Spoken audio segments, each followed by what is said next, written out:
Okay, can you hear me now? And tell me how I actually sound, because obviously I haven't streamed in a while, so I want to make sure that I'm on the right settings, that I'm not too loud or not too quiet. Everybody can hear me?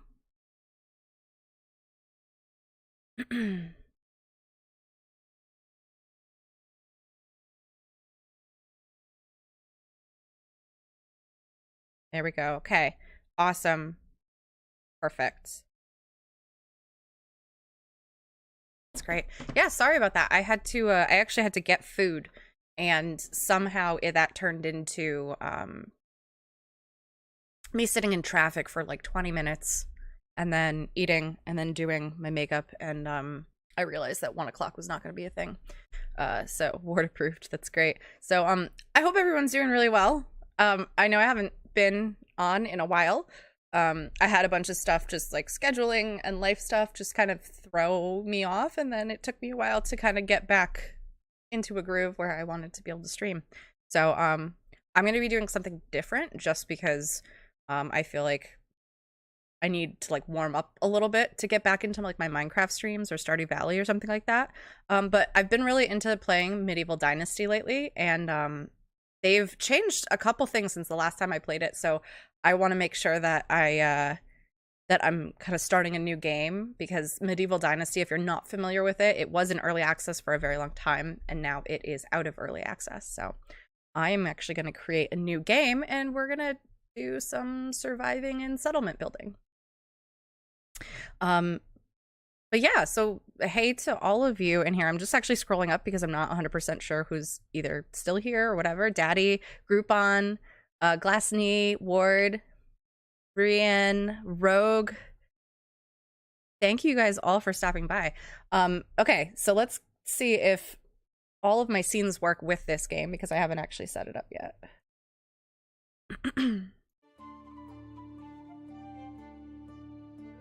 Let's see if it actually... Oh, there we go. All right, it is going to pick up the game.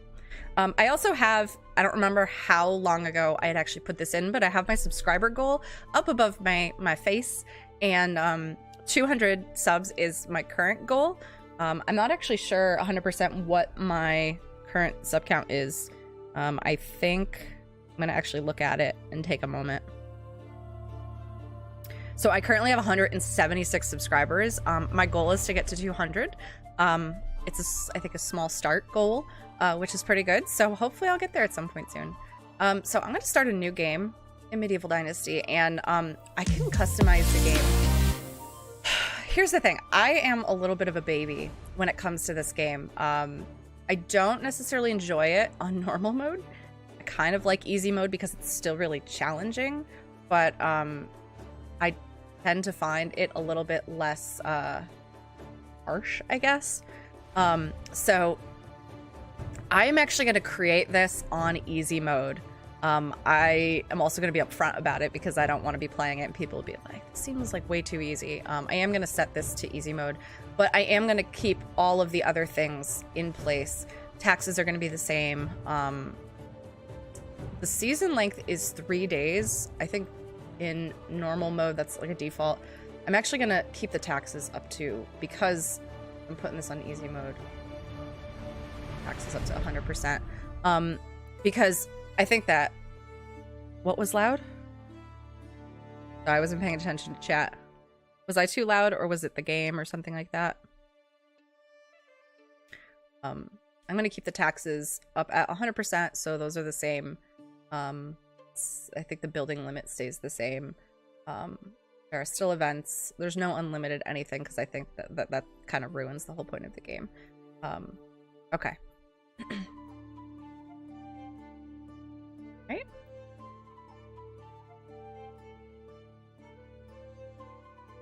Start game. Oh, the subscription notification. You know what? I can't actually hear that, and it didn't do anything in Streamlabs. I used to have a simple life. Really weird. Whatever needed doing around the farm, I'd do it. Being the eldest son, it's tough. I had my headset off completely. But at least we had a living. Jay Adams, and our thank plates you for the were sub, never empty. by the way. I Then, appreciate it. the war came. lost everything I feel overnight. like everything is super orange in here today. The last thing I remember is Father pushing me away, yelling for me to run, to live. At first, I didn't know what to do. Then, I remembered. A story my mother once told me. A story about my uncle, Jordan. He made a modest fortune up north, Thanks, Jay. in a peaceful valley far away from the war. For weeks I held on to that thought, until the valley from my mother's stories. I could see it. This is where I can start a new life.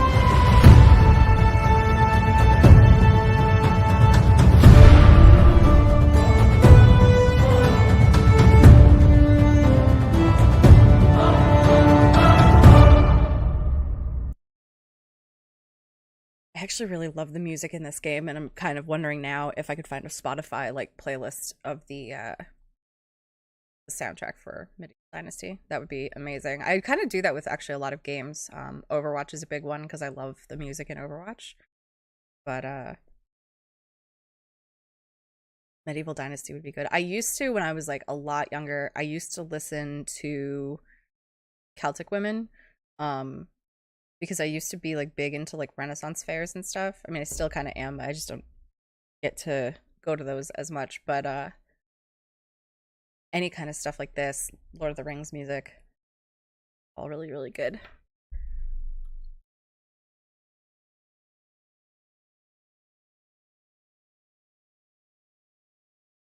This is the only thing I'm a little concerned about is I haven't streamed this game. And so obviously I've had issues with stream crashes before.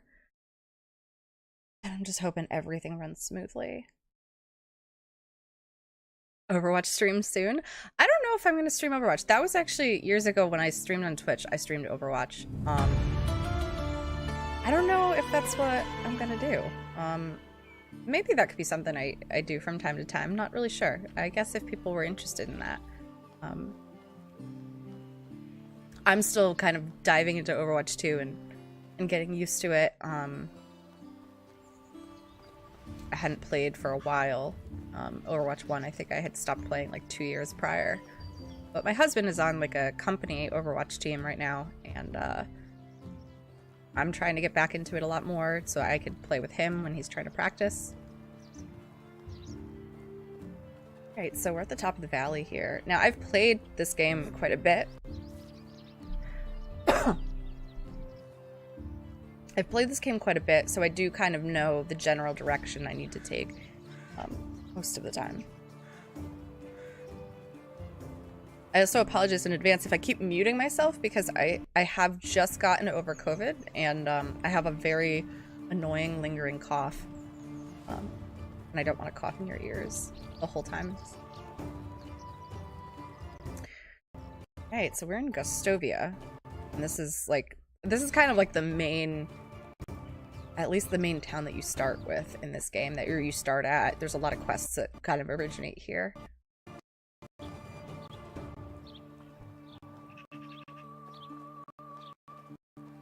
Actually, I really like that you can, I like the first person in this game, but I do like that you can also just kind of scroll out.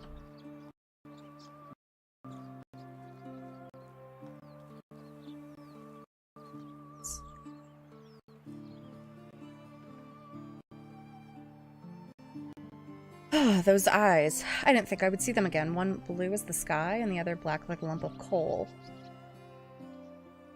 That's funny, my grandmother used to describe them exactly the same way. So you're not a ghost. Good. For a second there, I thought I lost it.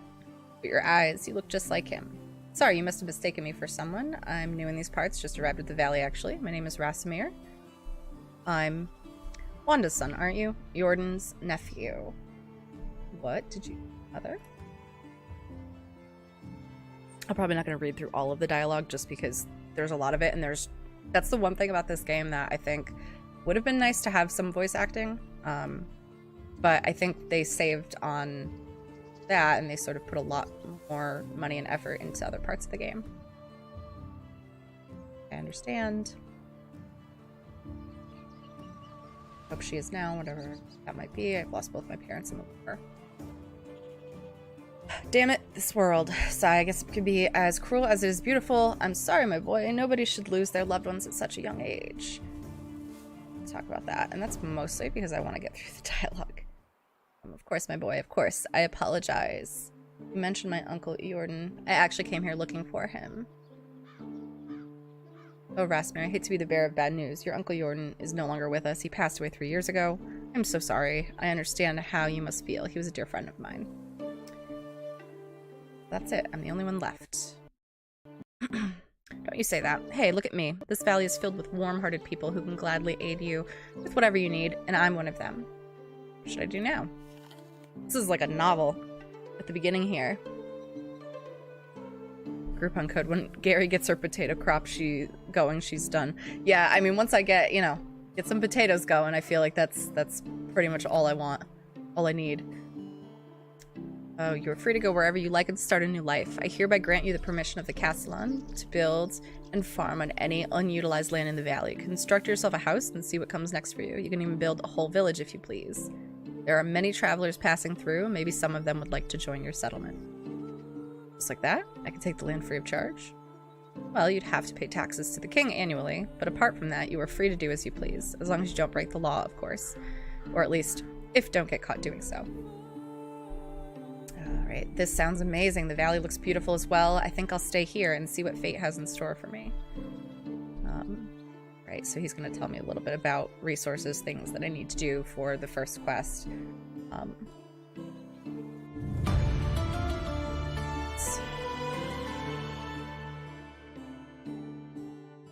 Alright, so in my inventory I have some food to kind of get me started. I have a torch, 50 coins, and, you know, an apple and some broadleaf plantain, which is good for recovering health. So before I actually start collecting the materials, I really want to figure out where I'm going to actually settle down. And so because I've played this a bunch, I've settled in a couple different areas. Some places, like, I've settled up here over the hill, which is basically where I started, and I ran downhill to Gustovia.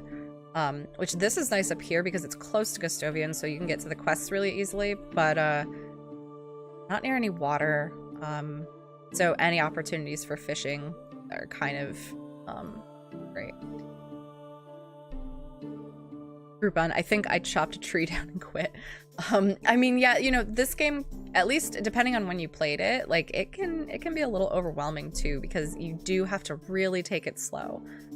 You can kind of go, like, super fast into everything, but then it'll get overwhelming and you'll, you know, run out of food or something like that. So I want to kind of be close to this spot because I like to have, you know, be kind of close to the water, have easy access to Denica, Gustovia, Orowo. And there's also some quests that will kind of keep me on this side of the map, so I want to make sure that I'm kind of close to those things. And I feel like that's pretty central. I kind of like this area near this island, so I might try to settle, like, somewhere around here. Maybe at this, like, crossroads right here. So that's gonna have to... It's gonna mean I gotta go this way. And one of the things they actually added to this game that, when I had originally played it, was not here, is the fast travel. So the wagoner, I can talk to him and basically just fast travel for a price to any of the villages. The price, though, especially early game, it's just not worth it. Should probably collect sticks and stones on the way. But the price is, like, always, like, crazy. It's a couple hundred silver, like, per trip, and it's based on distance. So the farther away the town is from where you are, the more expensive that's gonna be. Okay, so I need to craft an axe. This is, like, I mean, I know a bunch of people in here are big fans of Scum, but, and, like, kind of other open world survival, and I guess this isn't exactly the same as, like, an open world survival game in, like, the Scum sense or the DayZ sense, because there's so much of this is about city management or settlement management, but the it's a gorgeous open world game, regardless. I mean, it's beautiful. I don't think I have the settings on, like, ultra or whatever, but that's mostly because I just don't want to kill my Fireball, hello. How are you? I hope you're doing good.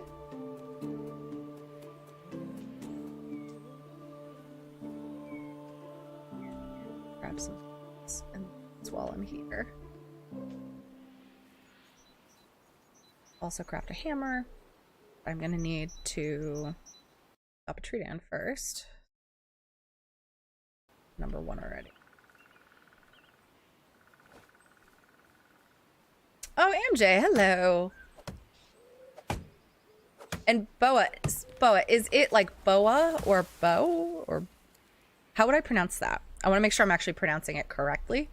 Because I usually just start pronouncing someone's name a certain way and then just run with it, and somebody will like correct me like 2 months later. I'm gonna actually get a shovel too, because with the stumps you have to use a shovel to remove those, and what actually really gets me is cutting down a tree and leaving the stump there. It drives me insane. It just, like, you know, it's like a, maybe it's a perfectionism thing. I just don't like having the stumps lying around. MJ, thank you for the sub. Loner is, hey Loner, how are you? You've got me playing Kingdom Come Deliverance now. I've never actually played that. Somebody said the other day when I was playing this, they were like, oh, you're playing Kingdom Come or whatever. I was like, no, I'm not. And they said it was essentially the same thing. And I don't actually know if that's true, but well, I should be doing paperwork, but I'm skipping here instead. Board suppose, fixed my sink. Was your sink broken?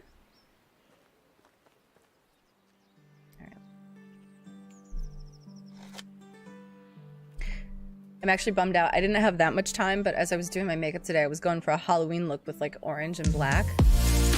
But my orange eyeshadow is not pigmented enough. Azza, thank you for the sub. You guys are awesome. All right, let's get a move on down the road. Something I'm also looking for is that there will usually be things like overturned carts and barrels sometimes along the river, like I can see some over there. And they'll have objects in them. Half the time I just sell what I find in them, unless it's something that's like immediately useful. As a G, hi Grimalkin. Hey! Thank you for stopping in. Thank you guys so much for coming and hanging out. Plum trees, right? That I could honestly use because tree seedlings are expensive.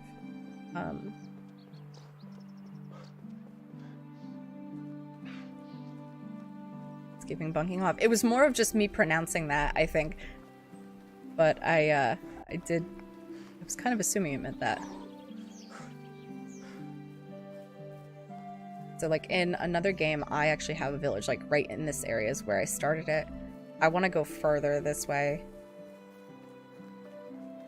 Because the way I see it is fishing isn't something that I can really do much of early on. At least, I mean, I can if I buy the tools, like a fishing spear. But the main thing I'm going to be doing for food is farming.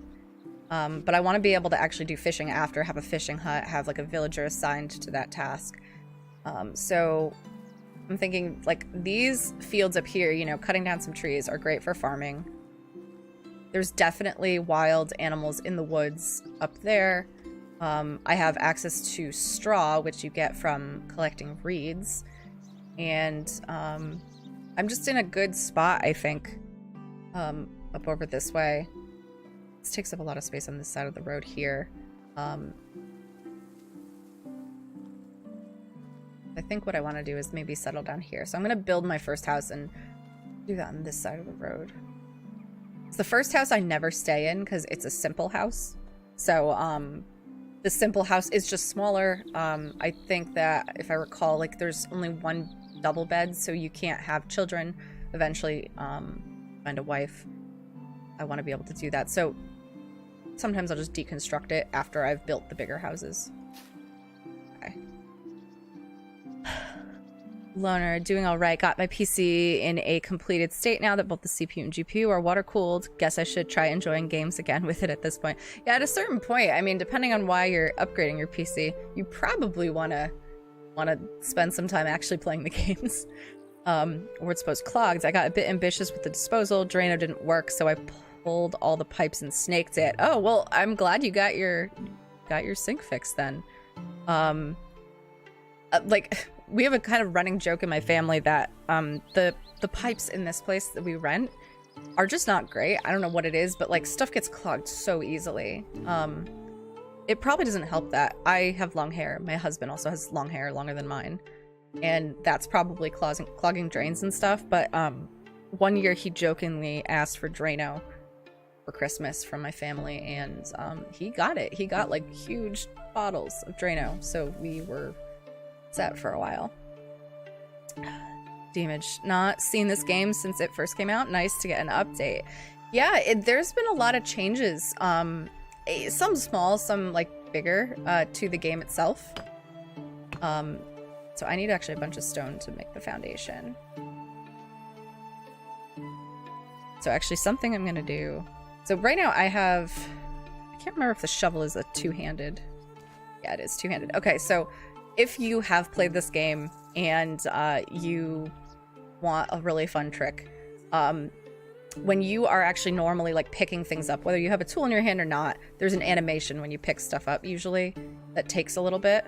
Even if you don't see it, there's like a little like hesitation period. So like if I go over to say something like that, if you have a two-handed tool or weapon in your hands, and you can just run past things and pick them up super quick, and that like saves you a crazy amount of time.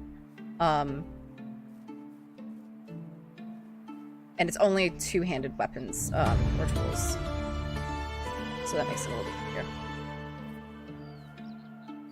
easier. Funny that you can actually build in the exact same spot as the person I watched play this game when it came out. Oh really? This is like my favorite spot because I want to be close to Gustovia. Am I pronouncing that right? Is that the right? Gustovia. Gotta remember there's an I in there. I like to be close enough to Gustovia and also Denica. I just like being in this spot. Plus I can get to all the other places. I just feel like this is like a good place to be. Also being to the left of this bridge, because Burrow over here. There's a house up here that I'll have to go to a bunch. It's just definitely a good central location. Okay, so now I can keep building and actually get a house up.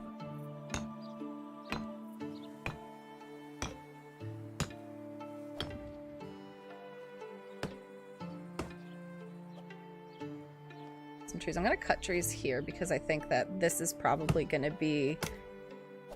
I'm gonna start doing some fields on this side so I could start farming early, because there's a lot of stuff that you can do, you know, farming wise in the spring.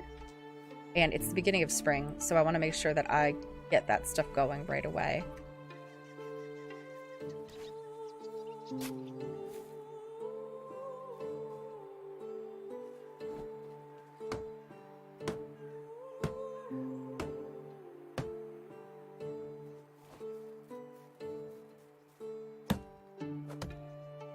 Here's actually, I really should craft a spear because there's both eagle and rabbit over there in the field behind where I'm chopping wood.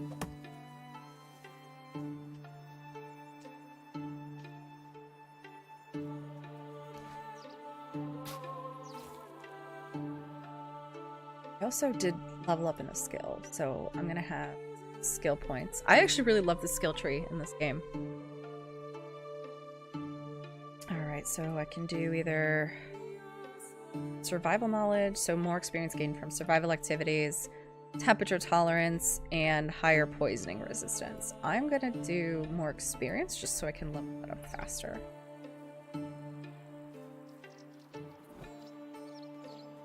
Like so pretty. About right here. So I'm gonna, again, I usually deconstruct my first house, so I'm gonna just keep with the wattle wall. I could do wood or I could do the stone walls, which are more insulating. But even with wattle, I can also add insulation, I believe. I have never actually done that. I think it's just with dog. Which I have to unlock the recipe to do that in barn, I think.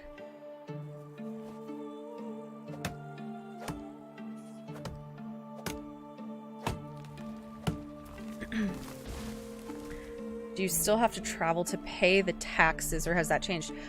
You do need to go to Gustovia to pay taxes, and you go to Unigost to do that. So he collects the taxes, and that's every spring, so you kind of get the first year to, you know, just chill out and not have to pay as much. And that's kind of why I was saying before how the things that I find either in barrels or like carts that have turned over, I'll usually just sell because I want to have at least a decent amount of money at the beginning to pay taxes. And also why I try to get a bunch of farming stuff out of the way in the beginning. Because if you do things like wheat grain or rye, like you could sell a bunch of that.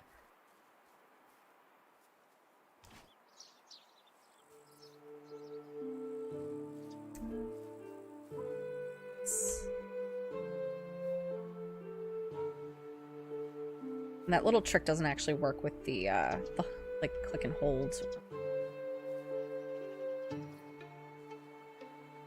things. When it's something that is going to have like yield like multiple of a resource, you usually have to click and hold or just hold E. St. John's around here.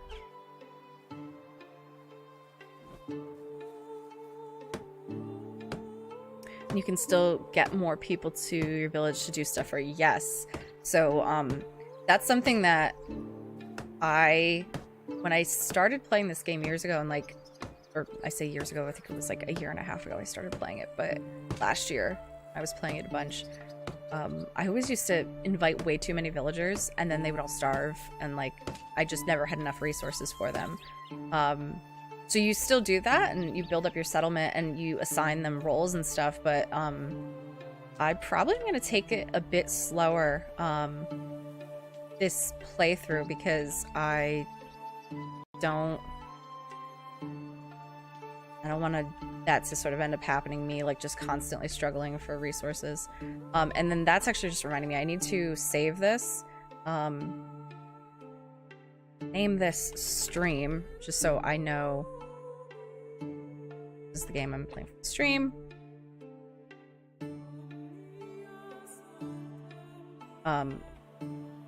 Make that easier so I don't also like overwrite any of my other games. Okay, so need more sticks for the back sides of the roof and some more logs too, so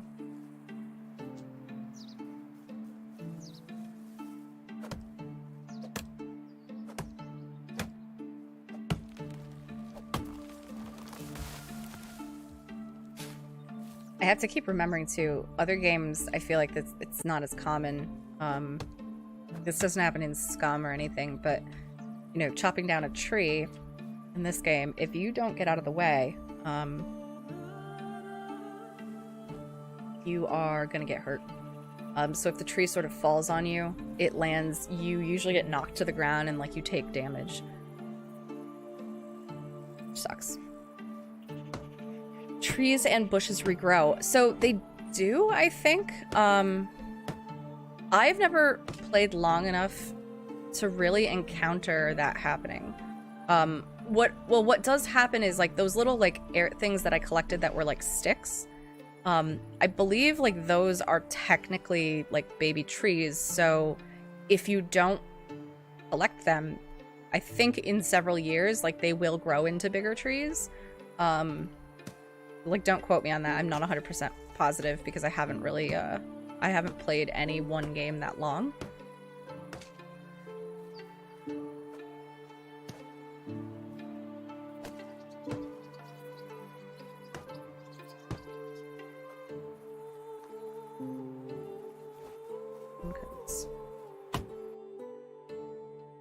Okay, so it's trying to remind me that I need to actually eat. My food is at half health. This is another reason I like being near the water is I haven't built a well yet, but I can just come into the water and take it away and drink. I need to actually collect a bunch of reeds for the quest, but also for the house, because the roof is going to need straw.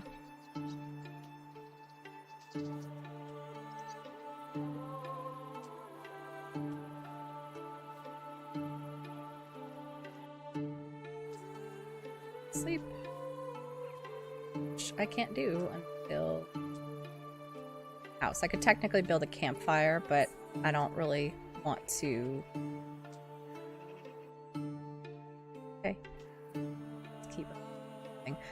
I really don't want to wait till the next day to finish the house.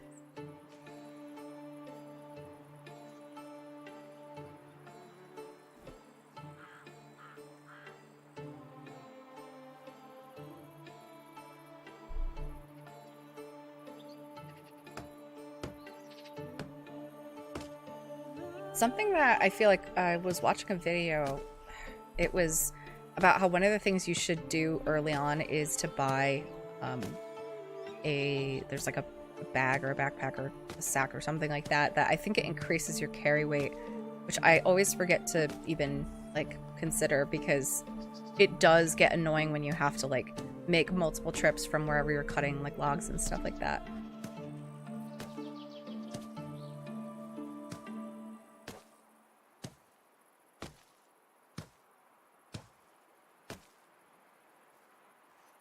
You know what? I just noticed also, Azza, that you subscribed, and I don't know if I mentioned that before, or if I called that out and said thank you. But if I did, and I'm just forgetting now, thank you again.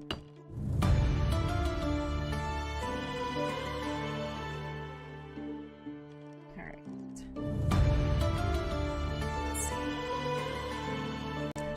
I'm watching the live chat.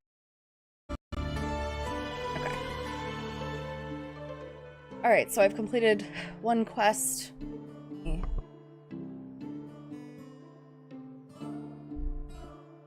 I have that first quest done. I have to talk to Dobroniga, who's in Gustovia. I always forget the names of places. But it looks like I also have to do some hunting, so I need to set a trap for rabbits, make a wooden spear, wooden knife, hunt a wild animal, survive for a season. So it's a bunch of different stuff, but some of that we can kind of accomplish right now. So this is one thing. Some of the menu options in this like crafting wheel don't always make sense to me. Furniture and decorations is where you go to make the traps and campfires, which I feel like don't really fit with that category. So I always used to forget where those were. But okay, so we have a rabbit trap, takes 10 sticks, and the spear I can craft right now.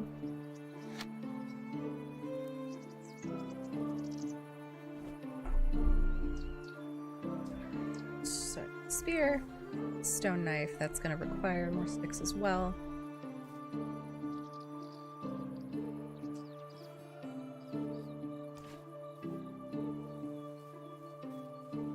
And I think I want to try to get into the habit of actually just grabbing the sticks off the ground instead of doing the like collect sticks from the baby trees, because if they do regrow trees, I don't want to like completely stunt my my land basically from providing that, because I just keep kind of decimating every single thing. Furball, I'm thinking we need more likes. There should be at least 20. Thank you, Furball. I think so too. If you haven't actually hit the like button, please go ahead and do so. I would greatly appreciate it. And subscribe if you aren't subscribed, because then you can actually see when I'm streaming this next. Alright, so let's see. Got the stone knife.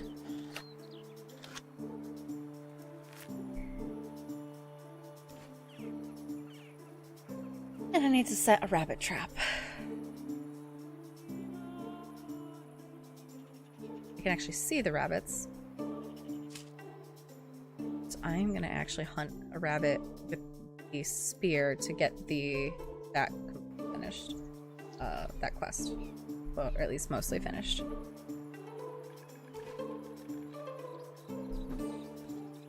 Perfect, one hit.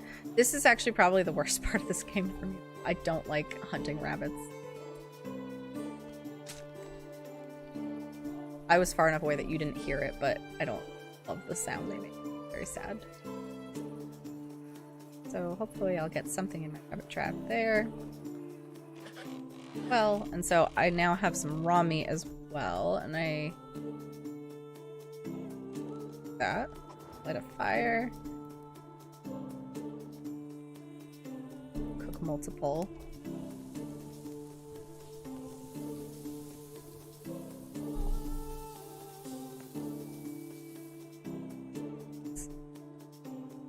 I should probably also consider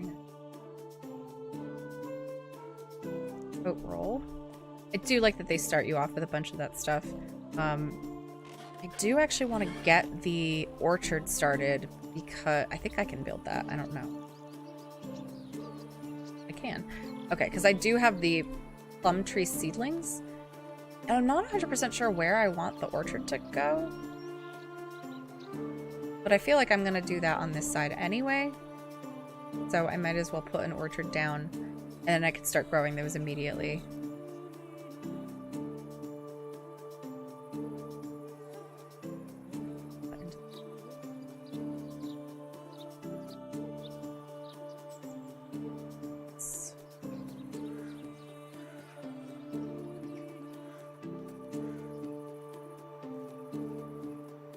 Make it this big because I think that... Alright, so it's getting dark, I realize. The moon is out. I don't have a hoe yet. A hoe. Alright, I need a log.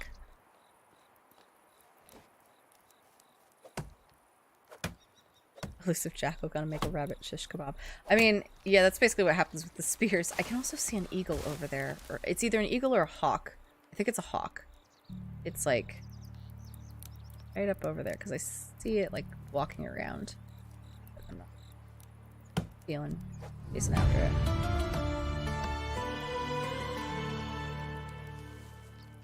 I don't like how this weighs me. I can probably just drop somewhere that I can easily see them. Yeah. Sticks. Evening, everyone. Evening, Kermilkin. Hey, Sticks. How are you? That's good. Oh, except this is like so heavy, so I'm gonna just lay all of the logs down right here. I actually do need to use my house inventory so that I'm not weighing myself down with like so much stuff. Let's grab, oh, let's assign that to 5. So I have to grub up the orchard basically, which is just, you know, doing that. Clearing the land itself for planting. I don't really have to do the full orchard, I guess, because I don't have that many seedlings.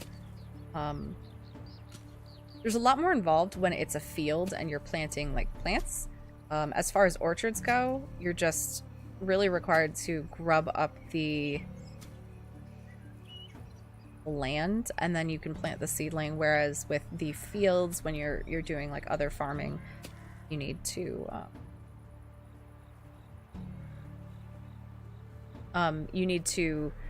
basically like fertilize and then plow, and then I realize I don't have a bag. Did I get I don't get leather from rabbits. So I'm not going to actually be able to plant these because I need a bag basically to plant the seedlings.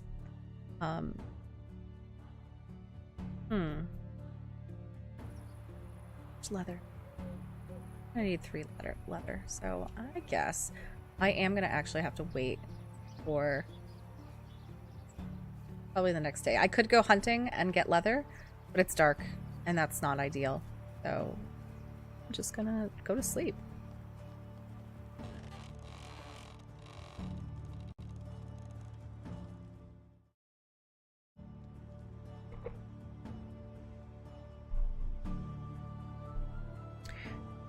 Let's see what I can put in here that I don't need. I am gonna put the seedlings in here. Just carrying them around all the time. St. John Port with me. The straw can go in here till I build next. I have 18 stone, which is actually like that's weighing me down. But brain can go, and not something I super in need of with me at all times. Broadly, the food on. Okay, so the quests I have right now, I do have to go back to Gustovia. Here. I do have to go back to Gustovia, but I also need to survive for a season. So what I'm actually gonna do is, let's see what else I can see. I have skill level up, so I'm gonna spend the points. More survival. I want to reduce the durability loss for my axes because I'm going to be chopping a lot of trees. And I have 2 points in survival. Seeing sticks, stones, mushrooms, feathers, and herbs in inspector mode. Really need that right now. There's temperature tolerance, which is useful for winter. More health. I'm gonna actually increase my health, I think, right? Start off. And then, so with buildings and things like that, you do need to unlock them. You can't just build whatever right from the start. So I can build a well. I think this means I can build the research storage. And then within each of these, some of them have schemes that you can purchase that by unlocking this technology, you can therefore also pay and get these things. So I don't have any of these unlocked yet, obviously, but if I wanted them, there is a stick fence, a stick gate, sitting stump. As you go down, you'll see like there's better things like wattle fence and gate. I can't make a hunting lodge, I can't make food storage yet, nor can I make a workshop, but I can build a well. And even though I have the water right near me, I do actually want to build the well because I want to make sure that that is accessible when I start bringing villagers in, and I can get it out of the way. So I am going to put the well, it's an extraction activity, so classified with other things, basically gathering resources. I'm going to put the well here, right next to that field. So I need logs, some sticks. Grab the logs that I left over here for, well, yay, 20 likes. Oh, that's awesome, guys. Thank you so much.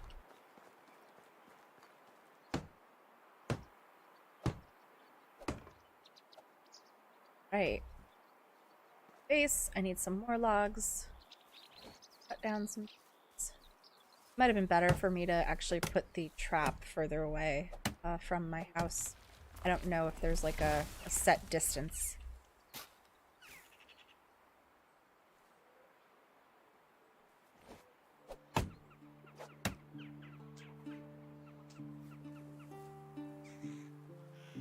See, now that I emptied a bunch of stuff out of my inventory, I can carry like a whole tree's worth of logs.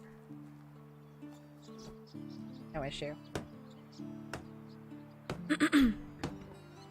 I never unlocked the well. I certainly died way before that stage. 6.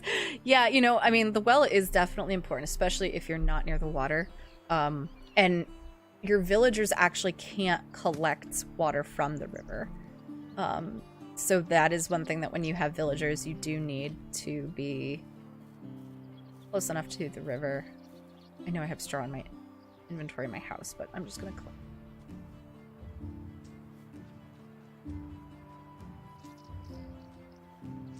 But yeah, once you start getting villagers in, you can also assign a villager to be a water carrier.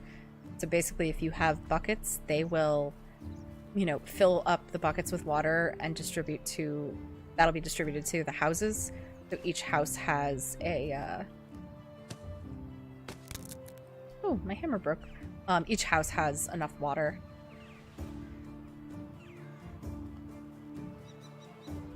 This might be a slight problem in that there aren't a ton of trees around me. But what I think I'll do is, as I start to really build, I'll build into like this area. So I can make a road go up here, and then I'll always have trees where I'm...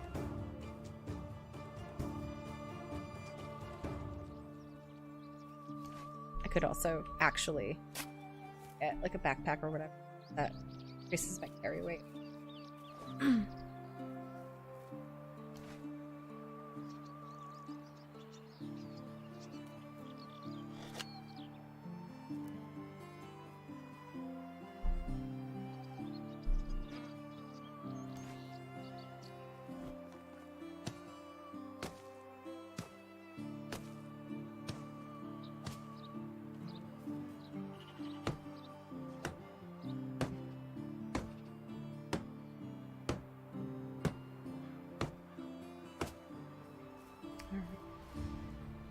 So now I can drink from the well by holding down E.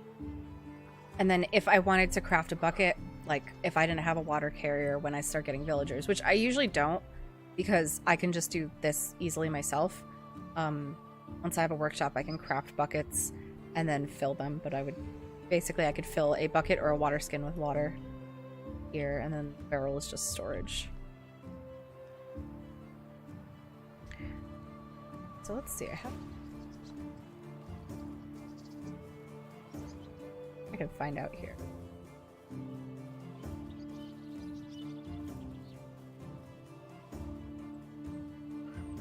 Spears, because if I'm not going to use a bow, and there's a lot of animals I can't get with just one hit of the spear.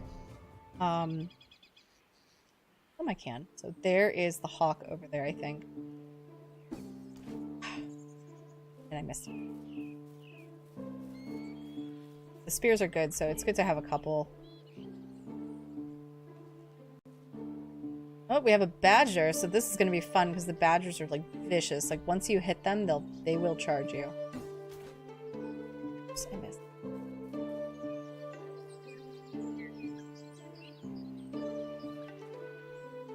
We're gonna just watch me fail miserably at hunting today.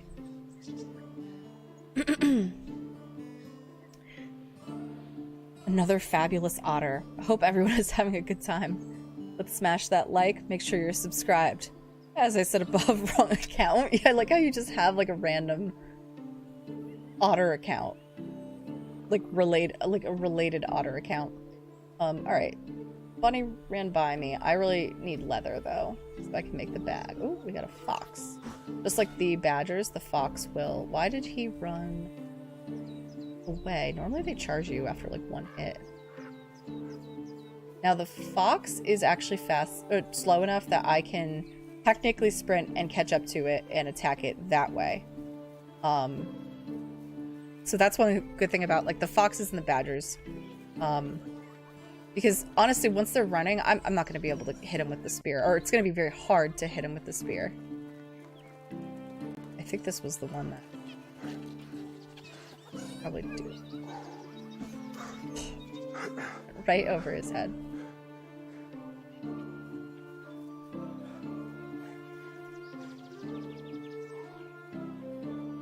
It's so hard to like aim when you're moving because you also like it affects your stamina, and it also affects or it's affected by your ability to aim. Ooh, okay, boars will just charge straight up and I hit him.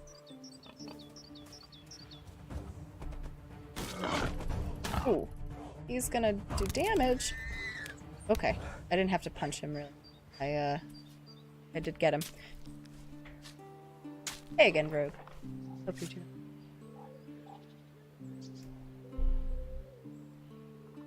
Okay, so let's see what I got from that. I did get 3 leather, which means that I can craft the bag. Good. I feel like I should have kept that last spear, or it should have showed up and over here. So basically the spear, every time you throw it, it loses 25% durability. After that. It loses 25% durability, and I think that is every time it's thrown, not necessarily every time it hits, because if you throw it and you miss an animal, you still hit the ground.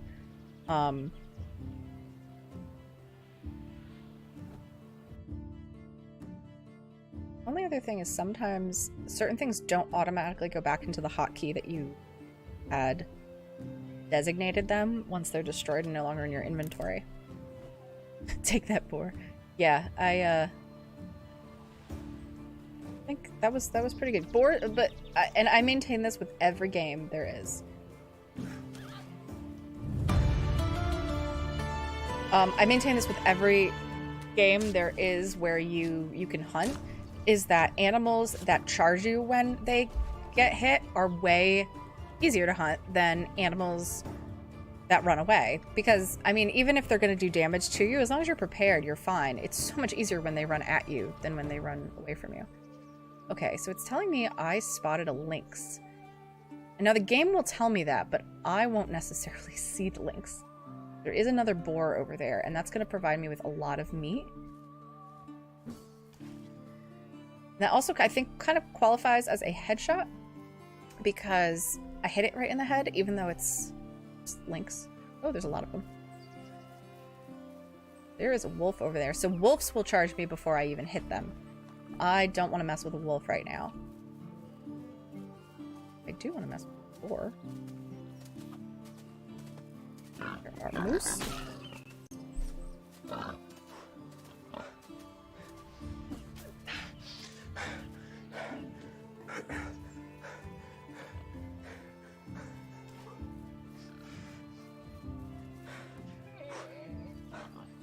Stamina.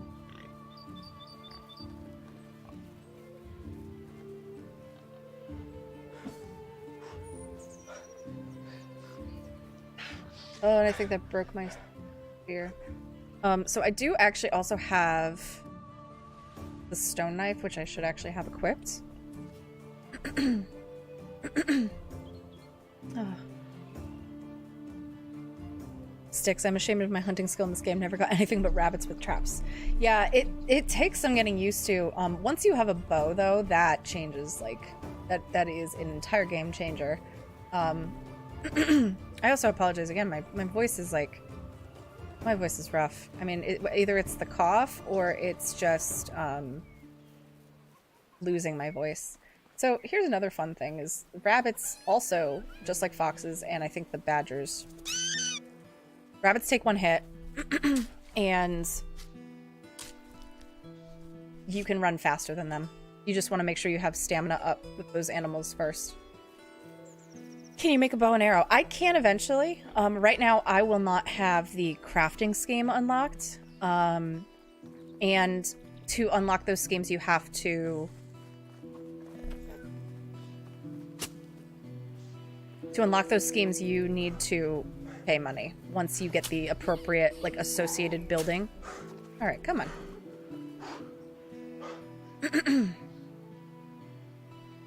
Elusive jackal, you can see.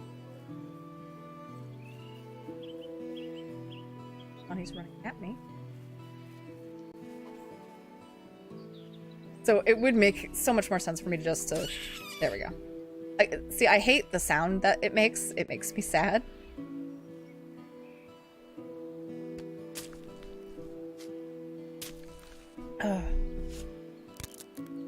Okay, I also broke my stone knife. I need some stones for that. Alright. So, stone knife, so you always want to have that for skinning and also self-defense. So what I'm going to do is I'm going to use the bag to plant the plum trees that I have the seedlings for.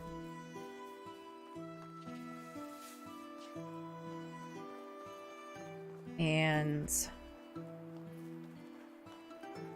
I have that, I can go back to Gustovia and do the second part of that Univast story. And I did catch a rabbit in my rabbit trap. So that's more meat and fur.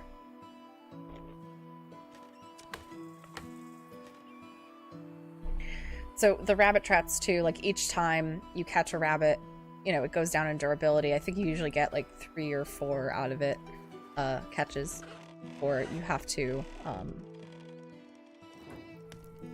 that and make a new one. I'm gonna cook all this meat.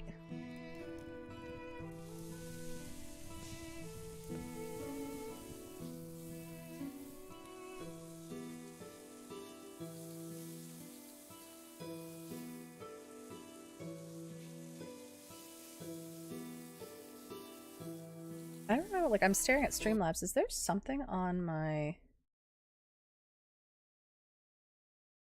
Is there like a ring or something on my camera?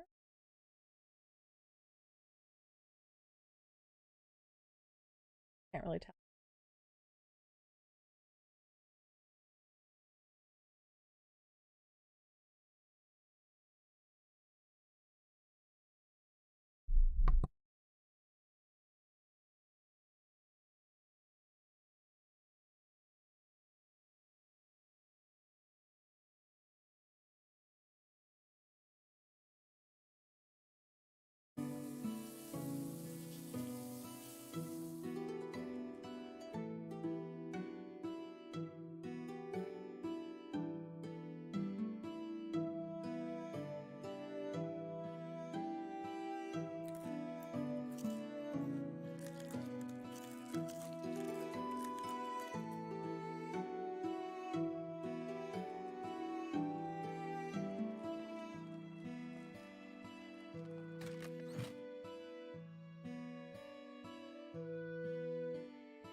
Oh, sorry about that. Yeah, I muted so I didn't hit my mic and like make an awful screeching sound. There we go. So, Ro, you're saying the circle on my camera is from the game underneath. Why is it from the game underneath, though? I don't have... Oh, you're right, it is. There's something with the opacity, then. That's weird.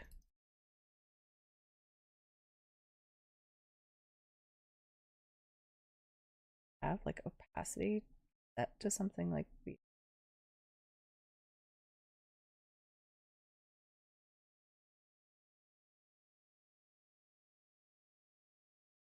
That's really strange. I don't actually know how to change that, so I'll have to change that after the fact.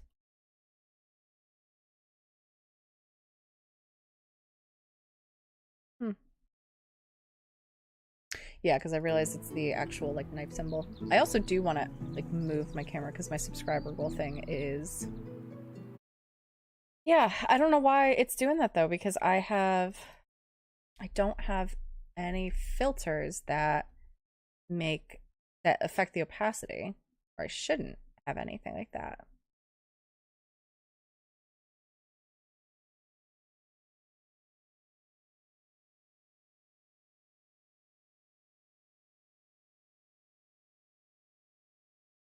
Let's actually check. Maybe my filters are doing that. Oh, they are. Okay. There we go. All fixed. What I do want to do though is let's see if I can move slightly. I could put myself up here. I don't know. I don't really want to move that now. So I guess I'll just deal with it and you won't be able to see what weapon I have currently equipped. So that's armed. I have the bag on me. So, oh, I didn't grab the seedlings. So let me read back a little bit. Sticks, I dislike the metabolism speed, died too many times of hunger. That is why I did set this to like quote unquote easy mode, because I think that the metabolism can be a bit unforgiving. But yeah. But it's fine. I only noticed because me and Lana have you on the big TV, and I just crawled up to the TV to see what it said. You can also see the R and the F key binding guide. It should be good now, though.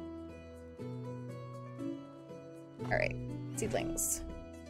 Let's grab all 3 of these. So this is the thing about the, like, planting, farming, everything like that. You always need a bag to be able to plant anything. And that also includes, like, to be able to put fertilizer down as well. So I have the bag equipped right now. And what I'm going to do is I'm going to hit orchard because I'm going to be doing something in the orchard. And then it gives me the options for everything you can plant, and it shows me which one I actually have. So I'm just going to put that down, like the first spot, but it'll plant it kind of where it needs to go in that like square.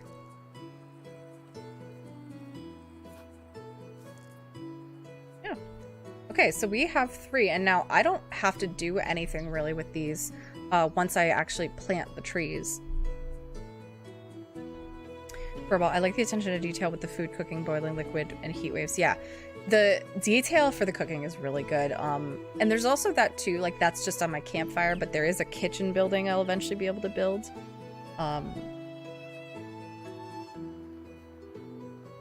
And just being able to have that, you can like bake things. There's like a kind of pot, just like with the fireplace or the stone fireplace, that you can cook stews in and porridge and other things. And then there is like just the regular like fire grill area. Okay, so I'm going back to Gustovia because I want to make sure that I move that second quest there on the screen along, talking to Dobroniga, who is the tavern person. Like she's the person I think that's in the tavern. Something I am gonna do really quick is stone knife out just so I have basic across any aggressive animals. is over here there are clay pits, I believe. And like other areas around the map, sometimes you get like things like a shovel spawning in this area. And if I'm lucky, it'll be a bronze shovel or something. Bronze shovel, yep, I was right, and along with some clay. I don't actually need the clay right now. And I don't need the bronze shovel because I have a regular shovel. But what I can get from that is money. And money is always useful.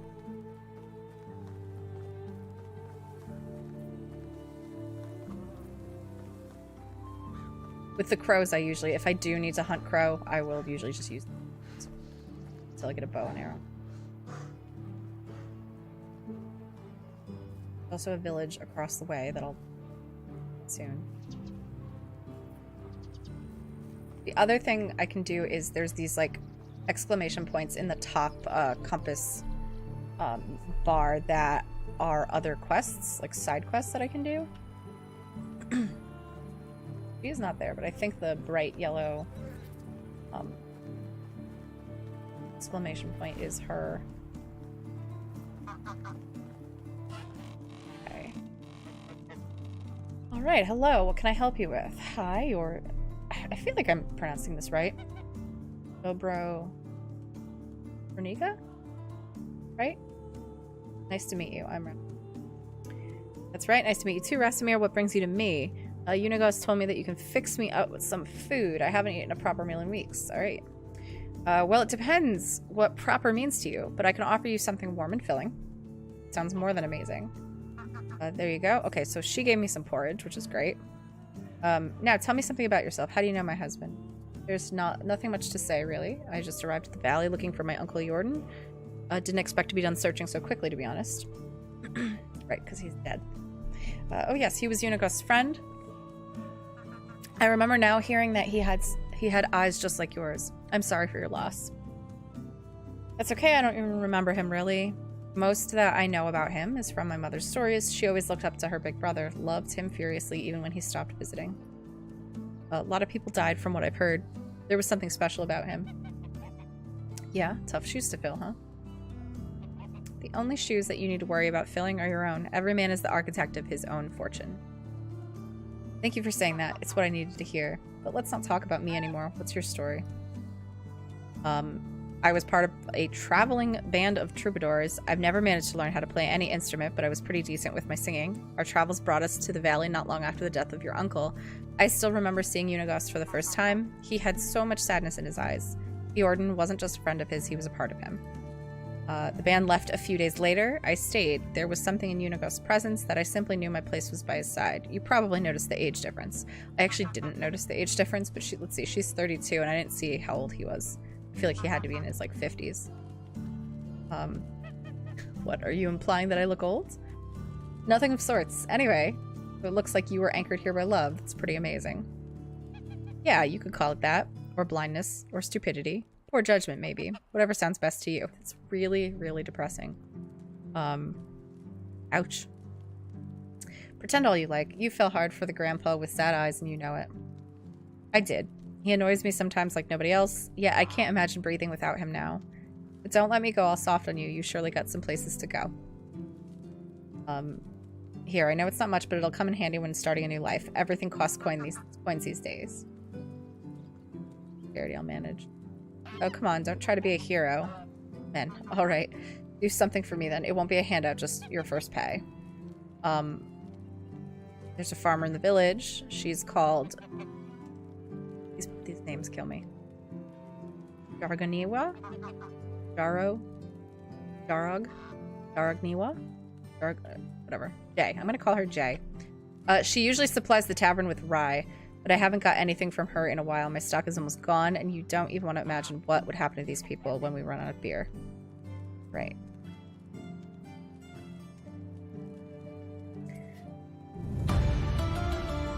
Alright, so she's in this village.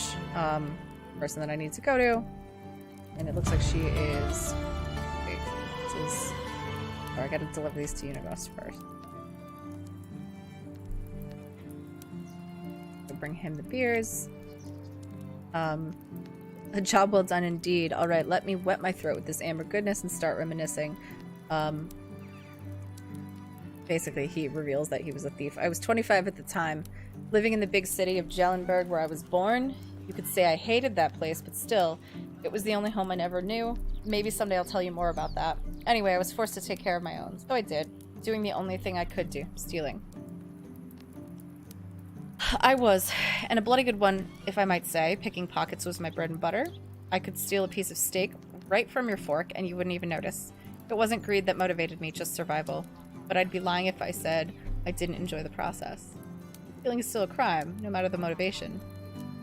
I'd say you'll want to wait and hear a bit more before getting all high and mighty on me. I'm sorry. Go on. We had an annual festival at Jellenberg. It always brought a whole bunch of outsiders to town. You can imagine what that meant for a man in my profession. I could do a day's worth of work in a matter of minutes. I grabbed a few coins here and there, some jewelry, a pair of new boots. Then I saw a nobleman with money bags strapped to his belt. It was basically begging to be set free. I sneaked in behind him in the crowd, like I did 1,000 times before. Child's play. I gently grabbed the pouch, did a little shimmy magic, and there it was, sitting neatly in my palm. Just needed to turn around and disappear like always, and then wham. I was punched in the face by what felt like a bull, and I was so shocked I didn't even realize what happened until I hit the ground. My head was pounding. I could barely see straight. And you know what the first thing I saw next? Their blow coming? Haha, no. A smile. A big, radiant smile on the face of a man with 2 different eyes. It was your Uncle Jordan. The one I took for a nobleman. He stuck his hand out, helped me get up, and offered me a beer. Wait, he did realize you were just trying to rob him, right? Of course he did. I don't get it. That's just how Jordan was. You see, your uncle was deadly clever, smartest man I've ever known, hands down. He could see the world like nobody else, predict things. He was always at least a dozen steps ahead of anyone else. So, on a rare occasion that somebody surprised him, he was intrigued. And he wasn't expecting you. Indeed. Apparently, even despite my failure, I was still the one that came closest to robbing him, and he liked that. I'm guessing you accepted his invitation, right?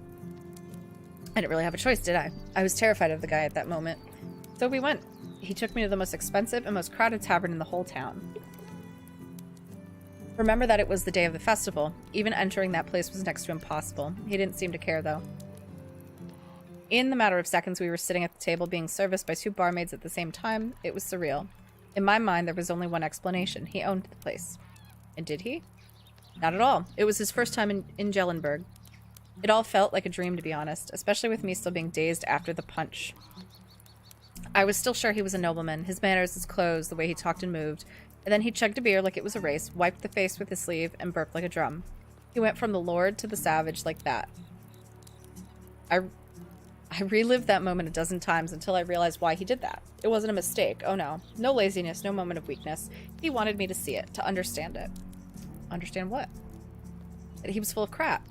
You see, Rasimir, your uncle, was one of a kind. He was a true master of arms, and his weapon of choice was his confidence. What does that even mean? Imagine a closed door with 2 armed guards at its sides, and you want what's inside. What are your options? You can force yourself in, bribe the guards, try to pick a lock, but Jordan, he just holds his head up high, walks right in, and demands the door to be open. I'm gonna be straight with you, it sounds made up. It surely does. Huh? I and the pack were the only ones that have seen behind the scenes of Jordan's show, and even for us, it was unbelievable at times. Wait, the pack? They've got like a nickname for like this little group. Oh dear, Rasimir, there's so much more you still don't know. Our story hasn't even really begun, but it's getting late. It literally is. Like, this guy is telling me the story, I'm reading the story, and it is dark out. But apparently the story goes on. Alright, I'm going to tell you a bit more. After that beer we had a couple more. Then some meat, if I remember correctly. We were talking about our past, our dreams, convictions, started making some drunken, absurd plans. I thought we were joking, to be honest. The next thing I remember is waking up in silk sheath. I'm guessing they weren't yours, correct? Are you kidding? It was the first time I even touched fabric like that. The ceiling in the chamber was so high, it could fit a giant. I thought I was dreaming. Then the servants walked in. I was ready to flee, but instead of fighting me, they presented me with breakfast. Really? How come? It was all Jordan's doing. I never found out how he managed to pull it off. Whenever I asked, he just burst into laughter. Even years after. Needless to say, I left Jellenberg with him on that day, the first time I went outside of the town's walls, and never came back. That was the day the pack was born, and 3 years later, there were 5 of us, a real team, a family. We called ourselves the Reminders. Easy, my boy. It wasn't always fun and lovely, but it's a tale for another time. It really did get late, and I'm sure you have a lot of work to do. Come and find me tomorrow. We'll talk some more. I don't know if I want to talk some more, Unagast. That's a... Like, every time I talk to this guy, I feel like it's a long one. So a part of that quest... The next part of that quest is to wait the next day. What I didn't do was I did not sell the shovel that I wanted to sell, and it's too late now at this point. People are just not interested. They're going to bed. So what I'm going to actually do, I don't want to run all the way back to my house because that's a little far and I'm going to end up back here. Let me just grab some sticks and I'm going to make a campfire because I can sleep if I have a campfire built.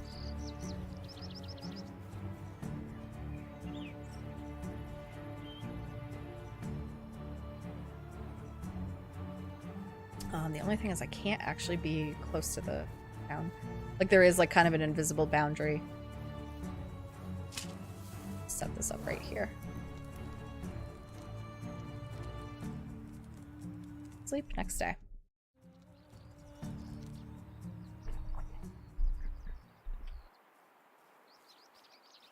I feel like that's, I don't know, I don't like that name. I feel like it's kind of, it's a little silly. I guess the Unagast is a little...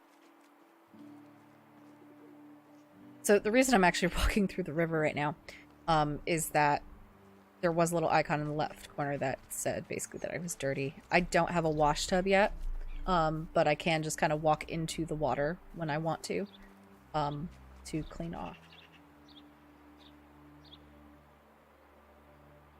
Drink some water.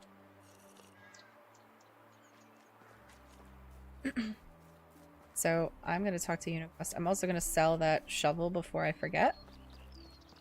And the one thing I don't like that I wish that they would kind of fix is that any vendor, and you'll see this in the compass, there's like all these different vendors. Any vendor will accept any item, and the prices will kind of be the same across vendors. How can I help you? I think it would be better if each vendor only accepted certain items. But, you know, it's not the end of the world, I guess.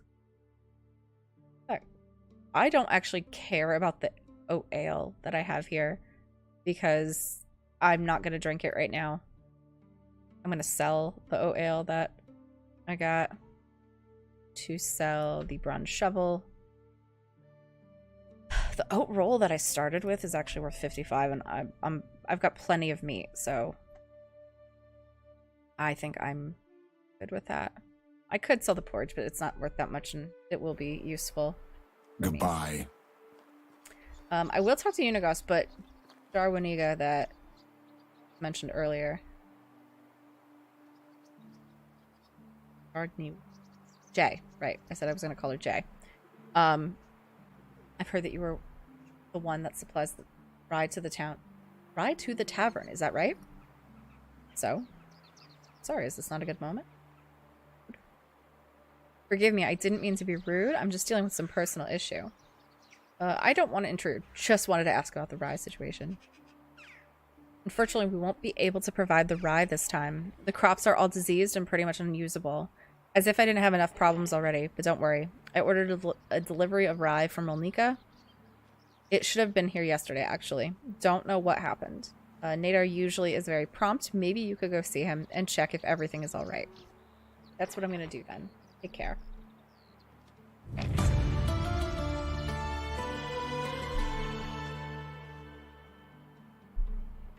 By the way, I wanted to mention earlier, I was late to the stream because I was eating.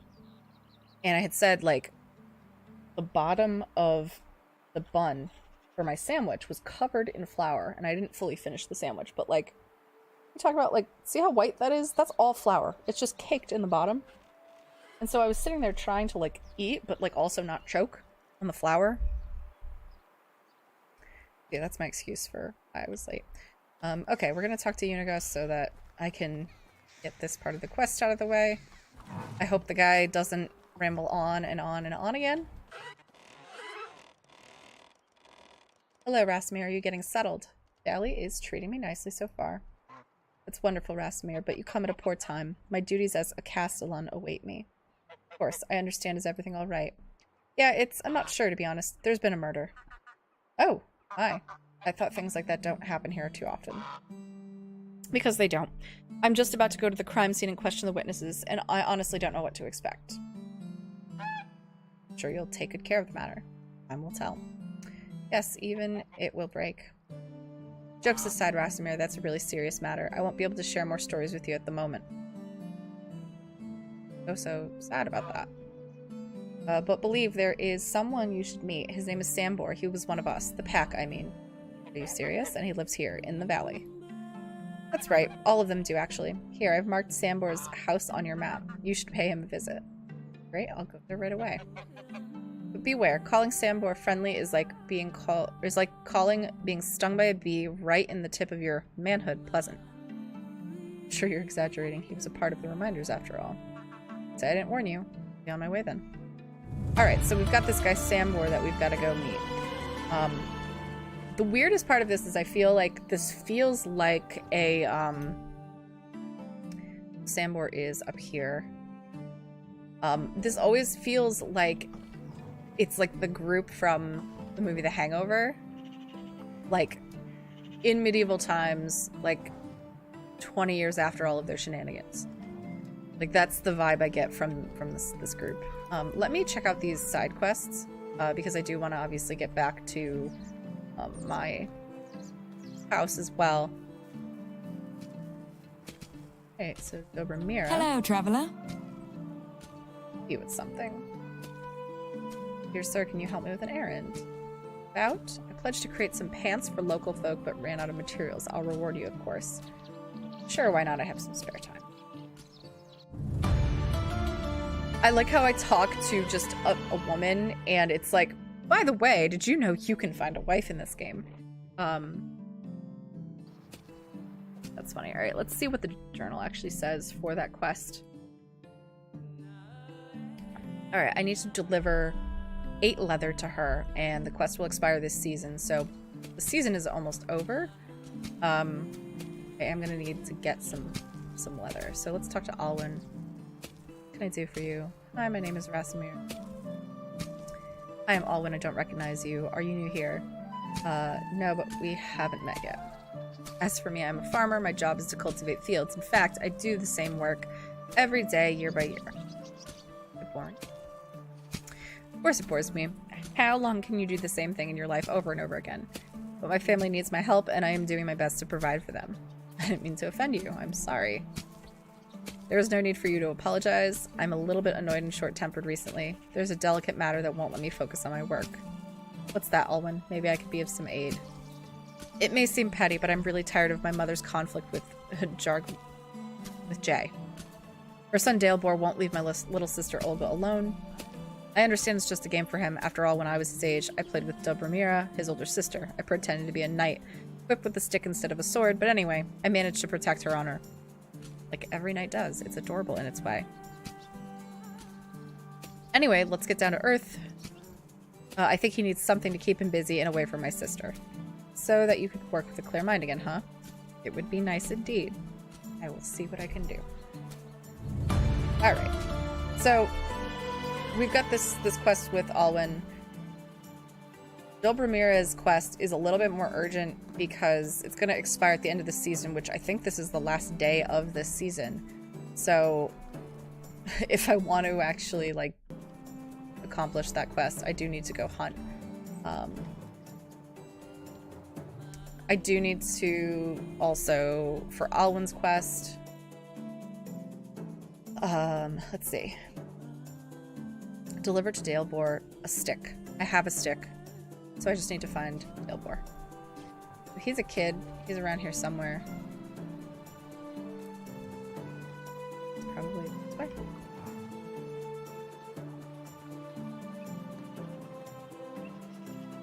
I wonder if it doesn't show me because it's not like tracked. So if I hit track quest, yeah, it'll show me exactly where. Oh. Dalebor is over here. Hi, you're Dalebor, right? You look very strong for your age. Have you ever thought of becoming a knight? It's my dream. Are you a knight?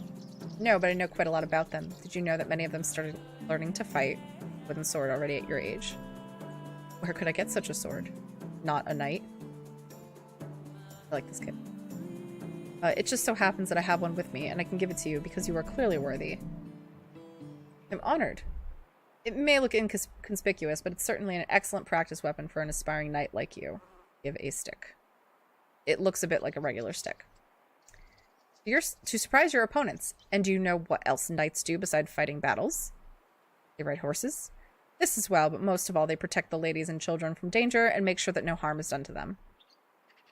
Really, sounds like a lot of work. Yes, this is the most important principle of chivalry. All right, thank you for your sword. Not a knight. Now I'm going to defend those in need. You're welcome, young master. All right, that was an easy quest. That improved my dynasty reputation. Hey, Xerix, how are you doing? All right, so let's see.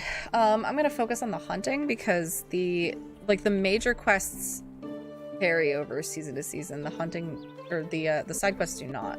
And I think I lose a small amount of dynasty reputation if I take on a side quest and then either cancel it or, you know, whatever else.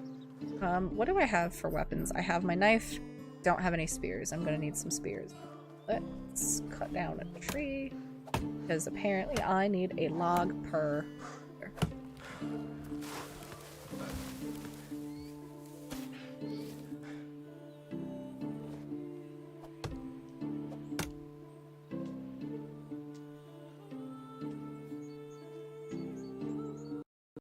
Let's craft some spears.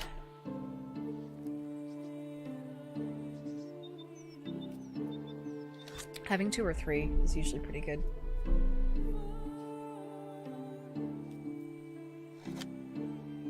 Especially because they like get damaged so easily. Slot 7. Rabbit. I don't want to focus on the rabbits because they don't provide me with leather.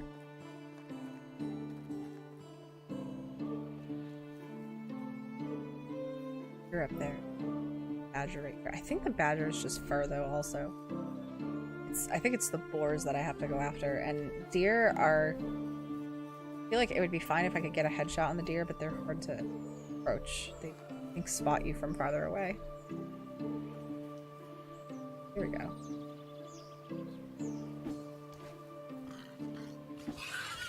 This is why... It did some damage to me, but that's also why I bring, like, 3 spears. 3 leather. Let's... Spear. Here. Spear. Goes back. 1 boar. I feel like a moose would be good too, but the moose are also kind of hard to kill with the spears. It's not that I can't do it, but I feel like they do a lot of damage if, like, they charge me. Or they're just gonna run. That one has the spear sticking out of it. That also wasn't not that. It's below the head.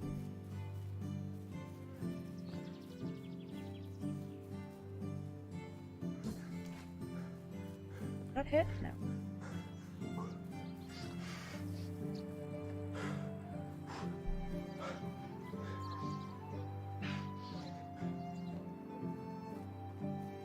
I would honestly love my spear back as well. I don't want to... Got him. Here.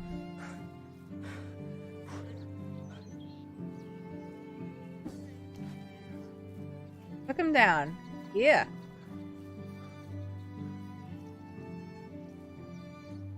Alright. Skin the moose. I think sometimes too with the moose you get like the antlers too. Not always. Alright, I now have 8 leather, I think. And let me just confirm that that was actually which I needed. 8 leather. Perfect. Perfect. Okay, so I will get back to my, like, get back to quests right now. I also pulled a lot of good meat from that, so I'm gonna have plenty of... There are so many buddies right there.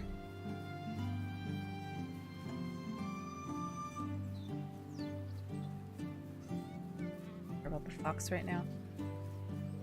Because the other thing I don't want is I don't want the meat to go bad. I don't want to have so much meat that I don't actually know what's...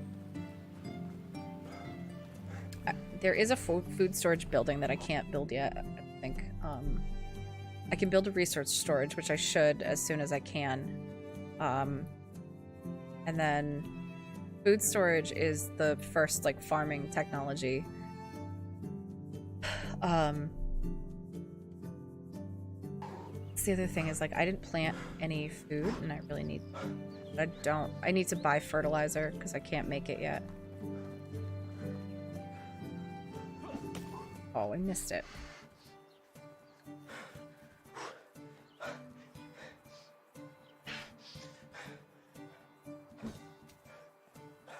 think it's because my stamina. Yeah, I just...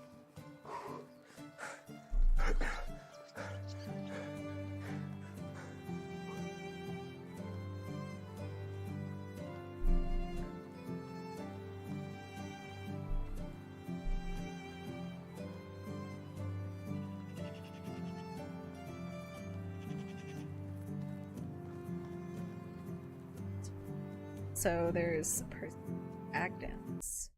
So, like, how can I help you? I can start romancing people if I want to. I do also consider, like, I try to, like, romance someone and then invite them to my settlement so that they're, like, the first person if I can. Because they'll eventually then move in with me if they become my wife. I actually didn't make that one, but I just invited her. Great.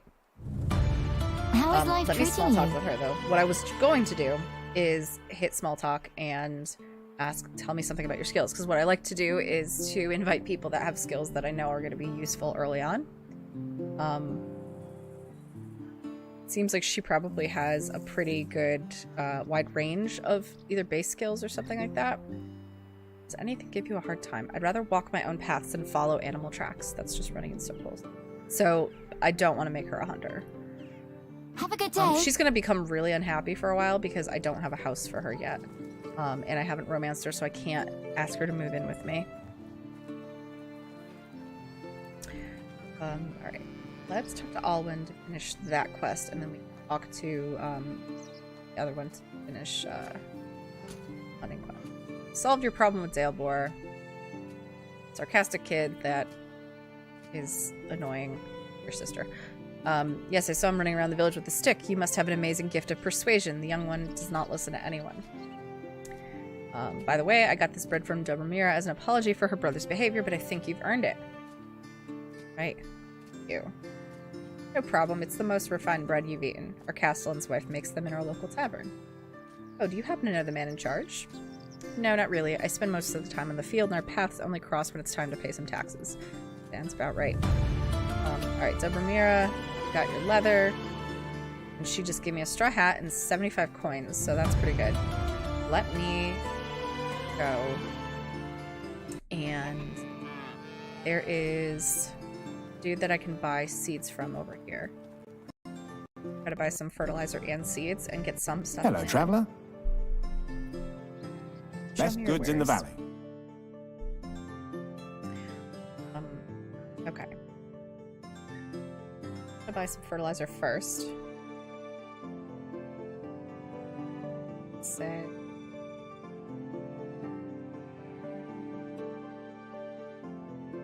Make a field of 20 spots, probably. 20 fertilizer.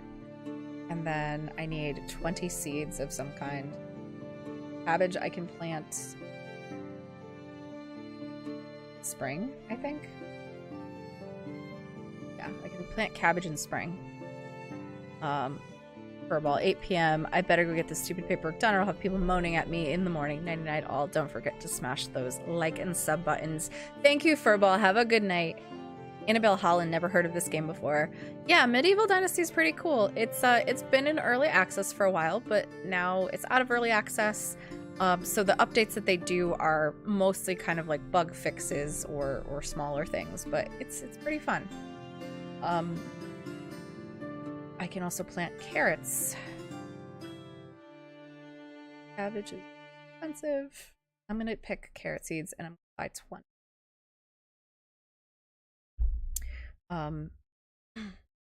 Let me see, what is the... And my bag is at 95%, so I'm good on that. See you soon. So we're gonna head back to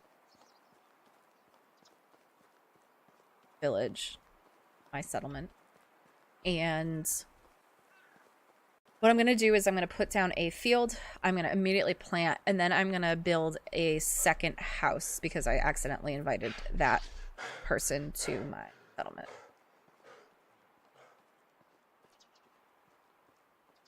And I'm a little over encumbered right now, so that is going to affect my stamina and my speed, frankly. I wonder if there's anything in here I can get rid of.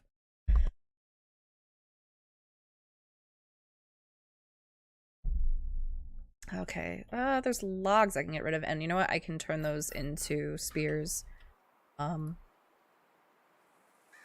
Just to... that'll affect the carry weight.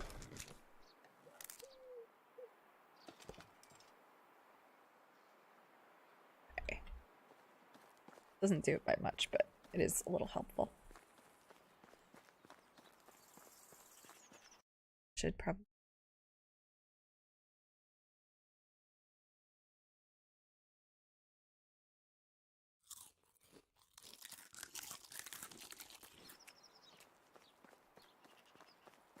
And as I'm running, I'm gonna drink as well, just to get all of my stats up.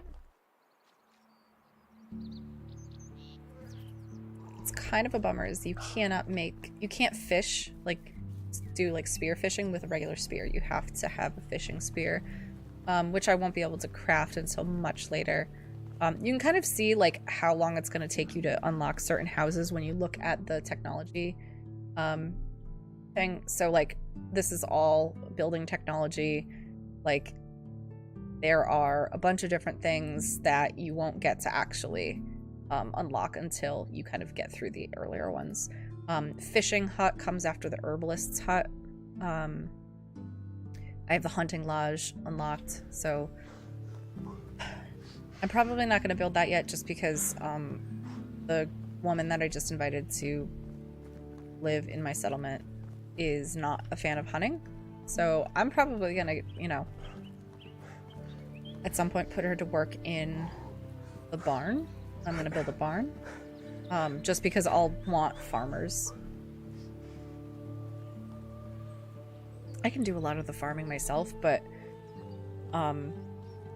with the kind of monotonous tasks like grubbing up the field and plowing and stuff, that can kind of be automated by having a farmer do it. Alright, so it's actually, ooh, this. Never mind. Don't look at that. Okay, so I'm gonna do fields. Got this orchard. I want to give myself a little bit of space. That to be 4 by 5.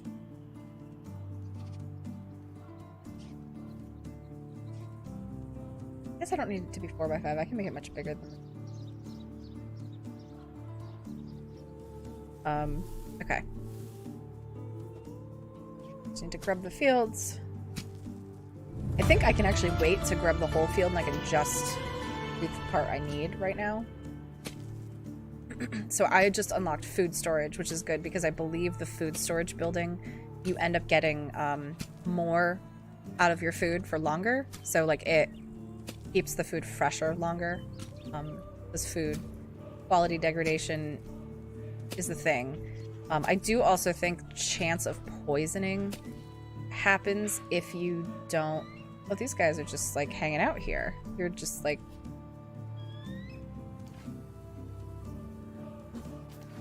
Are you kidding me? I can't believe I just missed that.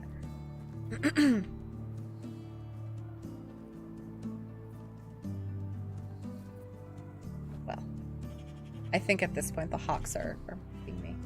I can't seem to get them. Let's keep grubbing the fields.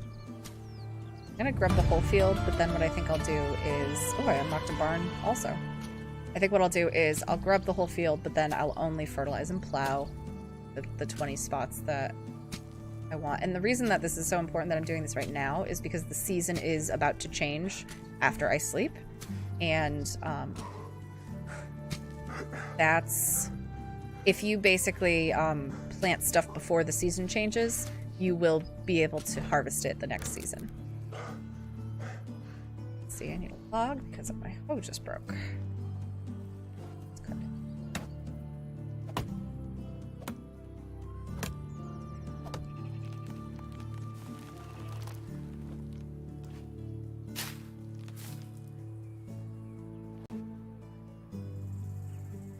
To do anything with that tree.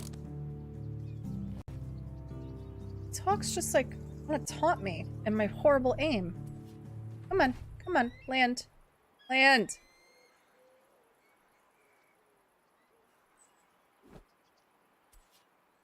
Taunting me. It's gonna turn into a war between me and the hawks. Let's finish rubbing.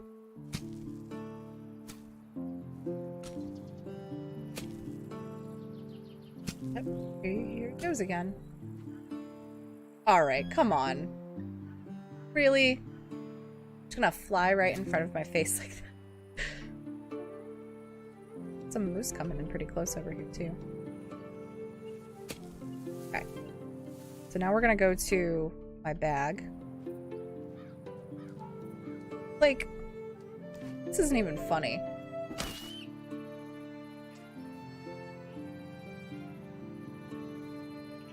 Alright, that's an eagle, not a hawk. I keep calling them hawks.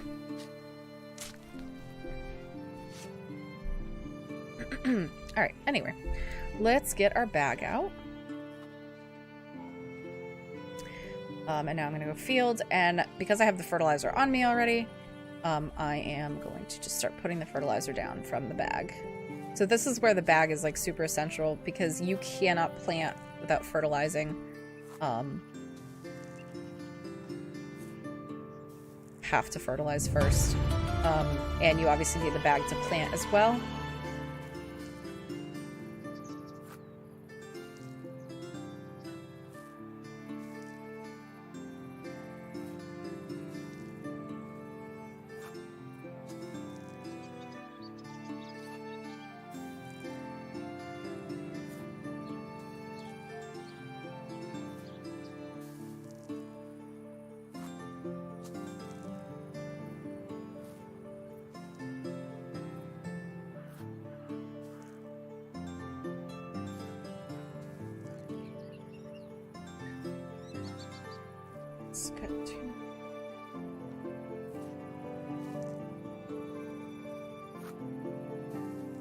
Alright, so now I need to plow all of the fertilized blocks here, or fertilized squares.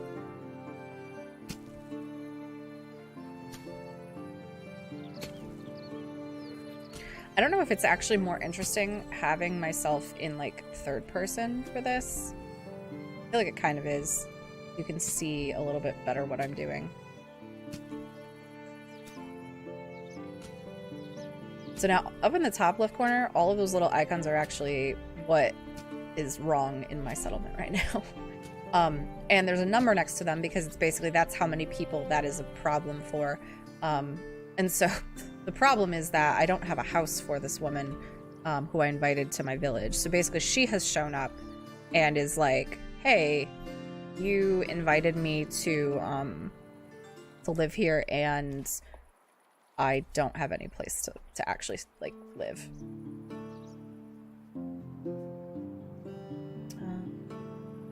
for the carrot seeds. All right. Now, I'm literally just, this is the planting. I'm putting down the seeds and getting this done before the season is over, because otherwise I will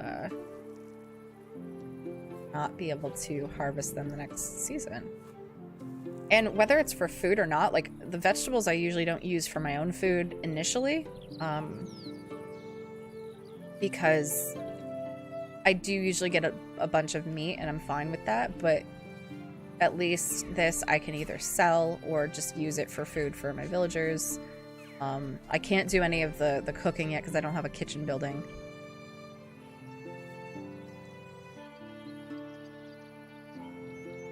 Bye. Damage. I get... You know what? I need to ask this, Damage. Is it Damage? Is it Damage? Like, how do you pronounce it? Because I don't think I've actually ever heard you yourself, like, say how you pronounce it. Oh, hey, there's a badger right there. Like, I feel... I get so distracted by, like, the animals in this game. Oh, where's my stone knife? He's gonna charge me.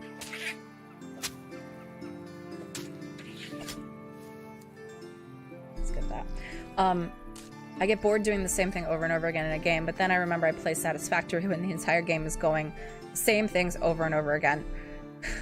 I don't think I've ever played that, but I mean, there's so many games where we just, like, we repeat the same actions, but it's satisfying if you're building towards something, you know? 6. Many things I ignored with this game, and many, many more I was doing wrong. Happy to have some talented teacher. I mean, I'm not the best at this game.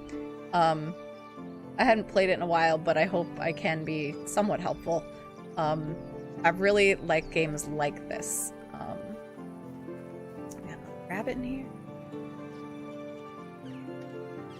This is definitely like one of my favorite kind of, I guess, games that I've found in early access. Alright, so we're gonna build another house. And this is gonna be another simple small house just because I don't have the ability to make the bigger houses yet. And I'm gonna not sleep until I get this done because this poor woman is in serious need of a house. She's also in need of firewood, which I can't actually give her yet. But, and like, you would think that it wouldn't really matter that much for, like, early game, like, if you're not even in winter, but it does kind of matter, I guess. And they get unhappy when they're missing things. I realize water is a problem, too. I really shouldn't have invited her, but I guess, like, I can just, you know, consider it a loss if she accidentally dies from negligence. Okay. Depends. The name is from a World of Warcraft pun. Should have been Die Mage, but that was taken. So damage it is. And most say it like you did first. Damage. Then again, I go by all of them, even just D. Yeah, you know, I get that too, though, because, like, people mispronounce Grimalkin, and I say mispronounce because, like, there is a way that I pronounce it, and I pronounce it Grimalkin, but I get a lot of different pronunciations usually, and I usually just respond to any of them. Plus, there's all, like, these, like, random nicknames and stuff that people call me. And that tends to get confusing. There's actually, like, so many times where people often call me Gary, and that is just, like, a inside joke, frankly, from, like, a friend that I met in Overwatch, and, but that confuses everybody else. They're like, who the heck is Gary? Grimmel. Okay, Grim. I'm cool with all of them.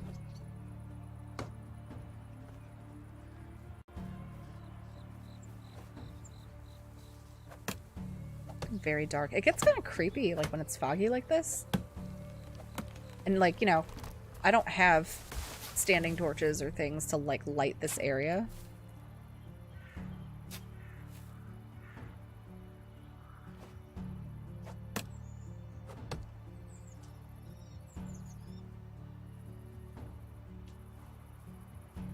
She's just, like, wandering around, just like, ugh, is this really...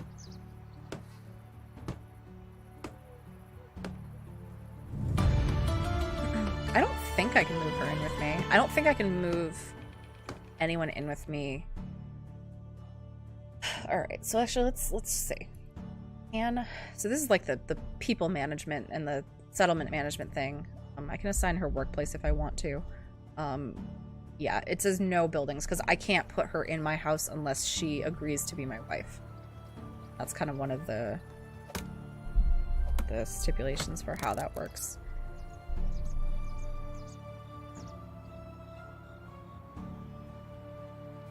Stone axe. I guess I could have kept that bronze axe, but then I would have had less money to actually buy the things I needed to buy. What might end up happening if I don't get this house built in time, it'll just like go to the next season because I basically am up too late. Gary? Yeah, that is not even close. Gary actually, it came from a friend of mine. It was just a guy that I met playing Overwatch, and he read my name and didn't like realize it said Grim Malkin. And so what he said was like Gary Malkin, like he thought it was Gary Malkin. So so that's how that started. And then people thought it was hilarious that somebody called me Gary, so they started calling me Gary. And plenty of nicknames to pop up ever since. I hope this woman appreciates like how committed I am to giving her a home in the middle of the night. Stars are out. I could be sleeping. She probably won't be super appreciative when it's morning and she still doesn't have any firewood.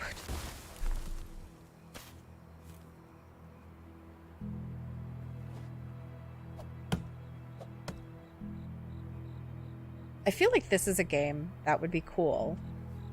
Multiplayer. I realize like the game itself, like your purpose in like kind of building the settlement, it's not necessarily something that works well with other people, but it would be cool if like you could build settlements on like the same map, visit each other's settlements. I don't remember if they said at some point that, you know, they were planning on making it on like having something multiplayer in the game. I don't remember if that was going to be a thing.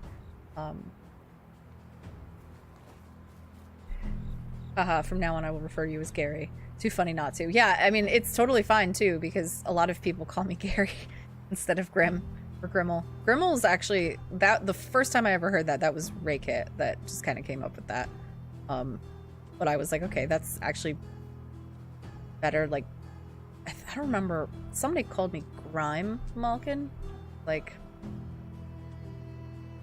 it's weird.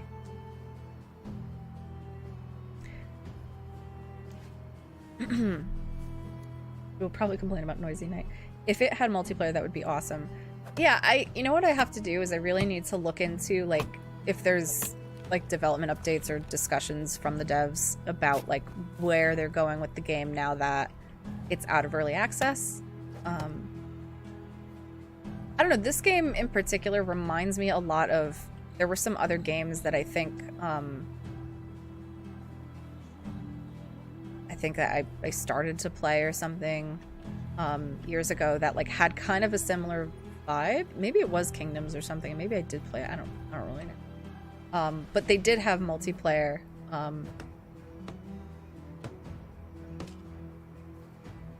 don't know. I would be kind of interested to see that.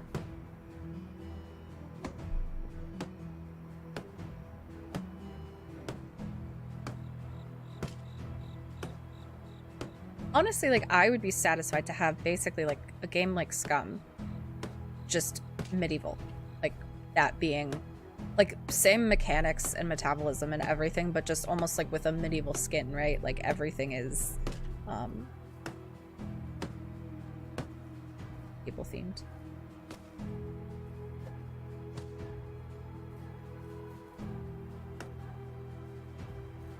All right, I need more straw. Oh, yeah, okay. So I hit, I think, what's probably midnight, and so it's next day, so it's going to have me wake up. My dynasty reputation changed by 30, because I completed this quest, which was survive a season. complete some quests for neighbors. So I've already completed like one side quest. I've got an update on the Alwyn quest as well. So it's summer now. This poor woman is still wandering around outside. I'm gonna finish her house because I feel bad. I didn't really even want her anyway in this in the settlement. Not that I don't want her here, just I wasn't planning on inviting anybody quite yet. And I do try to like talk to them a bit more to figure out if their skills are like conducive to what I need. Like I do usually start with like a hunter and a farmer. And it doesn't seem like she's suited for the hunting, so we'll see. We'll see what I need to do next. Devs say game is single player for now. Co-op is in our books, but no decisions about it. Could happen, but also could not happen. No guarantees, no promises. When was that from? Was that like a recent thing? And I mean, that sounds cool. Like, you know, I don't think every game has to be just like open multiplayer, like open world multiplayer. I think like, you know, co-op games are awesome. Especially open world co-op games, and not like, you know, there's games like Icarus that I think like tried to do that, but like Icarus isn't really fully open world because there's limitations on where you can go depending on the mission that you've selected. Something like this being co-op I think would be awesome. They said that in 2020. Okay, that, I mean, it could be that they're well on their way. I should see if there's like an official Discord for Medieval Dynasty. You're so close to having this house done, and then I can take a quick break, get on with everything else.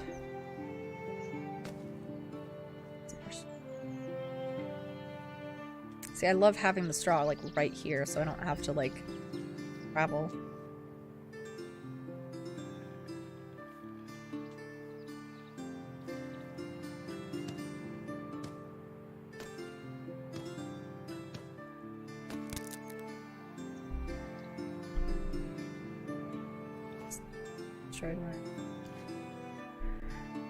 My hammer.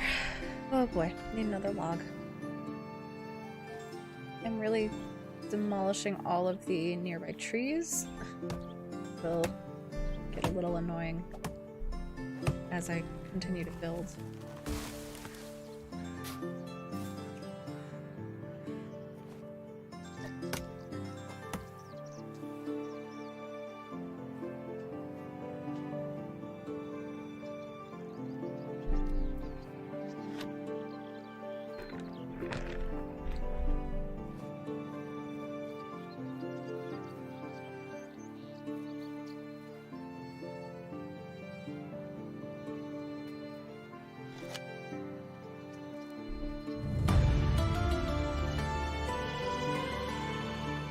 See, like in this instance, I just made myself a, just made 2 hammers in a row, not even paying attention.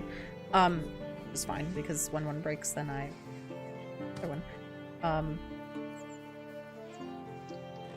I don't like when it doesn't like put it back in the same slot. Like sometimes it does and sometimes it doesn't. All right, this house is done. So what I'm gonna do is I'm gonna immediately give her a house. Her mood is negative 35%. She is not happy with me. Wonder why.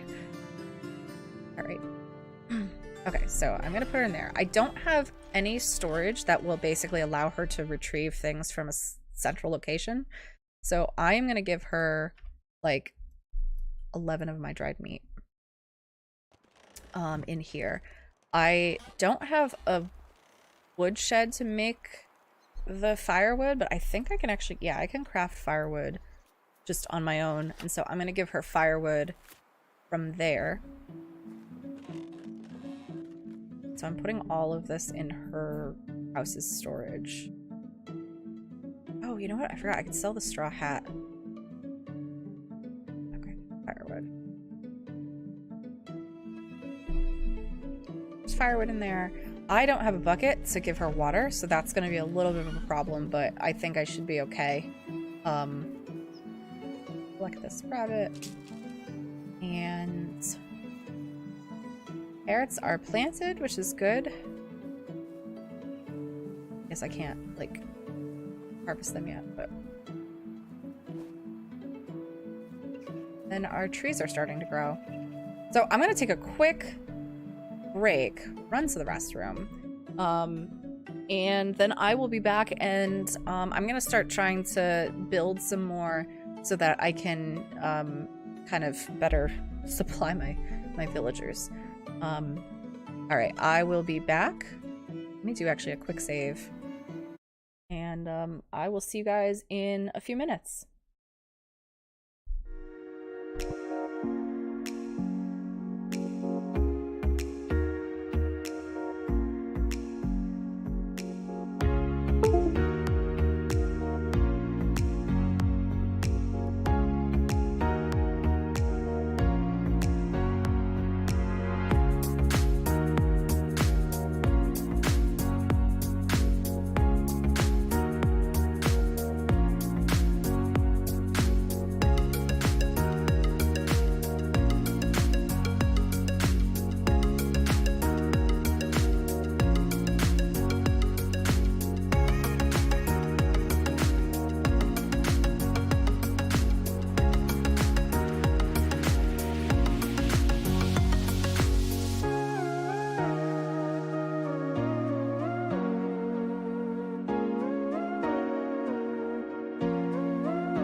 Okay.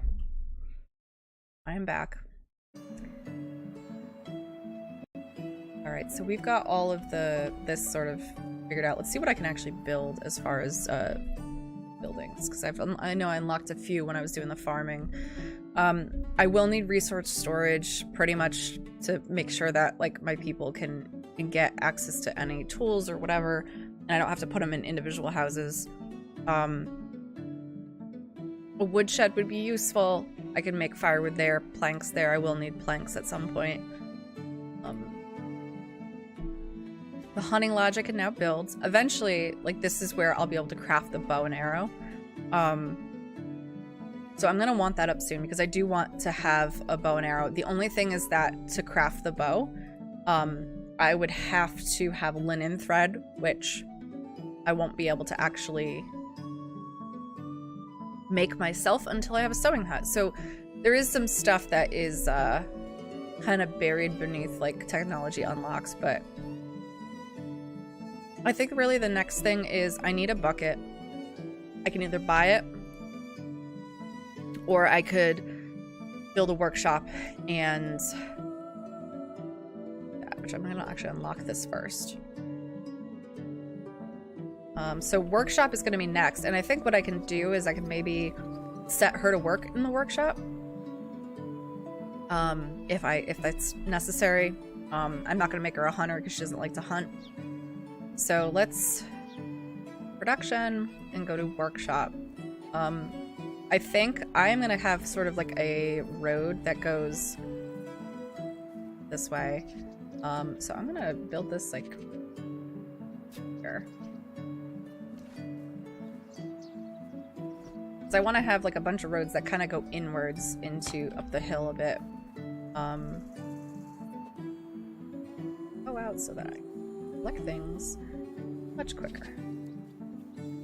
Stone. Did I actually like completely skip past? Yeah, skip past the fact that I have points to spend. All right, in farming, slower durability loss of farming tools. That's useful. 25% chance to harvest additional crops in the fields, and 5% more experience gained from farming activities. I think I'll do additional harvest, and I have 1 point to spend in production.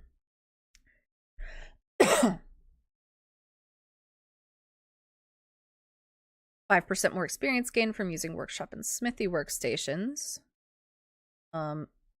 More experience gained from sewing hut workstations. I'm not even going to have a sewing hut for a while, nor am I going to have a kitchen quite yet. So let's actually do this for now. Benefit from it. Okay, stone. Stone. We're looking at stone.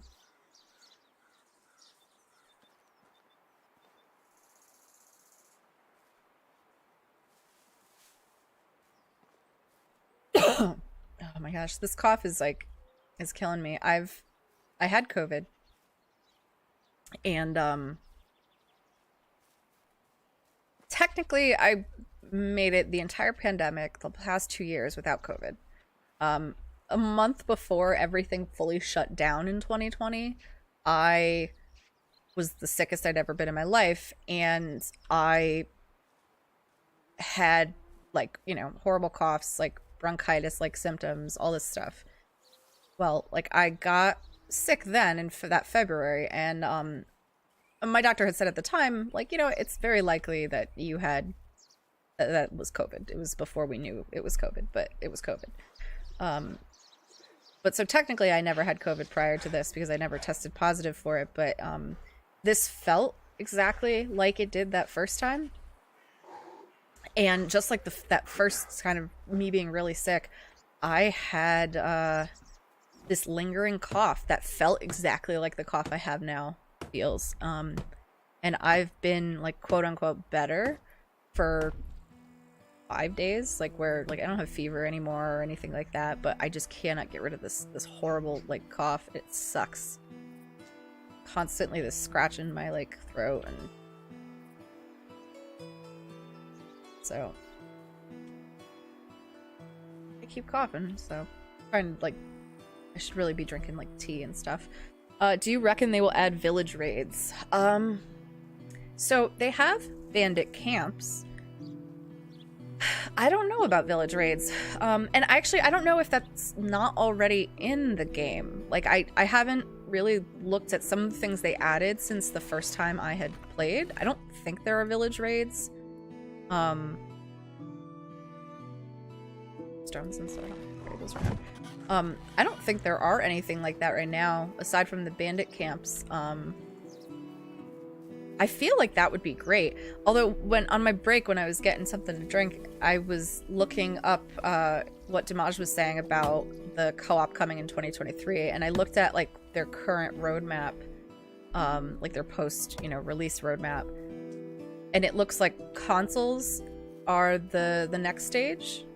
The Air update and consoles, which I don't even know if the Air update came out, like if that's currently in. I hadn't even really paid attention to that, but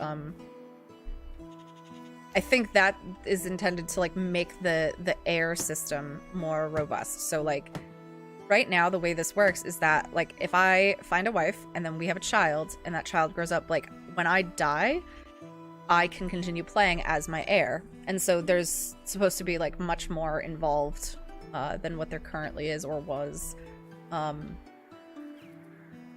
And then consoles, and then it looks like the co-op thing is coming after that.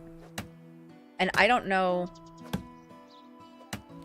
because like I don't get the impression that like this landscape, this area is intended to be kind of like a, heavily contested, warring region, war-filled region. I don't think that's really what this area is supposed to be. This valley is supposed to be a little bit like, it's fairly peaceful, but like there are bandits.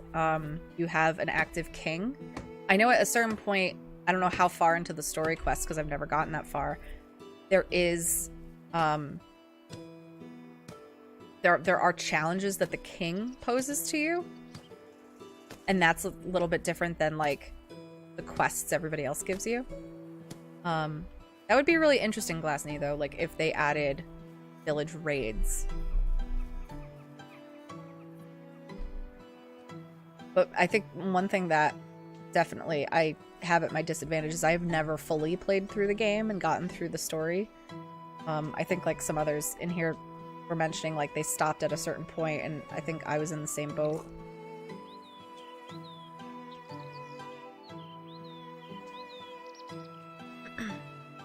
I haven't actually looked into it. I wonder if this game has mods or mod support.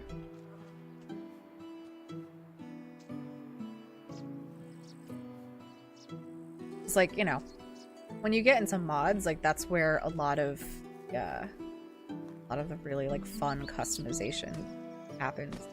You have people like creating seasonal mods. Like I don't know why I'm just like really have this like idea that it would be cool to have like holidays and other kinds of events that are seasonal, because farming is focused on the seasons. And farming settlements, like, I mean, historically would have, revolved around the harvest. So I would like to see more of that. And I mean, mods are kind of where you find a lot of that stuff. I need for all of these. I have straw. I just need logs to finish this off. And then I can make a bucket. And I think to make a bucket, though, I'm going to need planks. And I can't make planks without a woodshed, so I have to build that too, and that's not as difficult to make as some of the other buildings. But mainly I just want to get rid of that little like icon for water, because the other person in my village has no ability to get water. Forget the fact that there is a river right next to us. She couldn't possibly go there, but you do need to provide your villagers with buckets of water for them to have water access. They don't have that. They're really unhappy. Okay, so yeah, the workbench, I would craft that here. I need 2 planks, and I be able to make planks, so let's see. Let's add a road, though, so that I know where this is like coming from. So the road, this road here, we're gonna kind of just extend this way. Bring this back pretty far because, for now, expect this to be a little bit of a longer road. This is kind of like a production area. Production extraction area. Yes. Alright, so woodshed is extraction.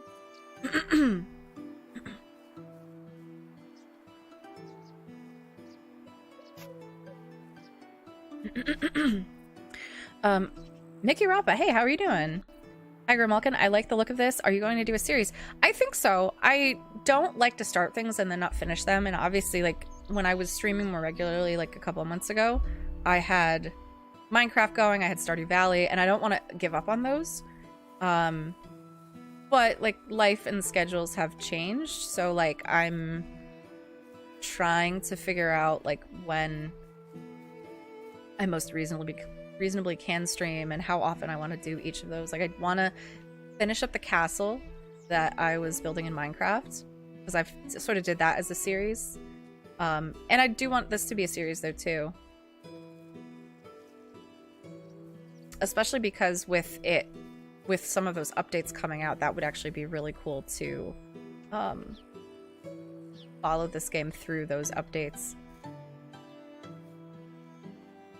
Honestly, I don't have a console to play games like this on. Like, the newest console I have is Nintendo Switch, if you could call that a console, because my son has a Nintendo Switch, and I have the Nintendo Switch Lite, and mine's, you know, handheld only.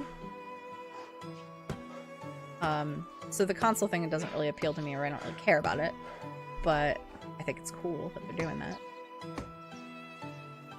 But just the stuff with the airs, I think, is really neat.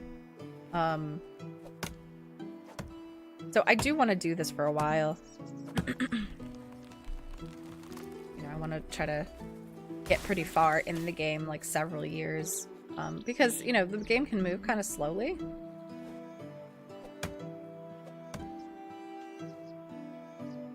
Mods exist for this game, but it's mostly shades or things for those with potato PC like me. Okay, interesting. I'm gonna look into some of those just to see if there's, just to like see what people have been working on.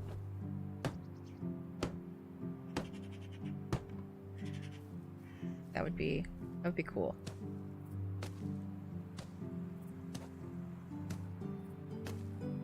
And honestly, with the game out of early access, I'm sure that means we'll probably see a lot more coming years, like mods and stuff. You can use WeMod to cheat some. Interesting.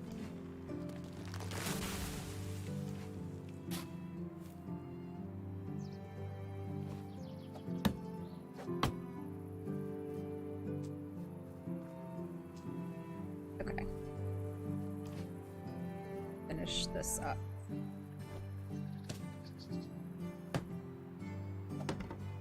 Alright, and I have, I think, some extra logs on me, so I'm gonna go over to the carpenter's rack. The planks. And obviously when I have more villagers, I'll be able to assign villagers to different tasks so that I can really automate this.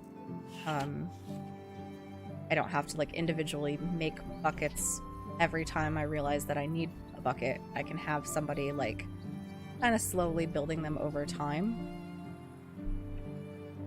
Craft 2 buckets for now, because I mean I'm gonna have to build another house at some point, and that'll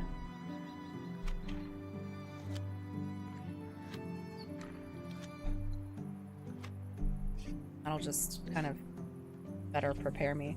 Alright, so I'm gonna go over to the well.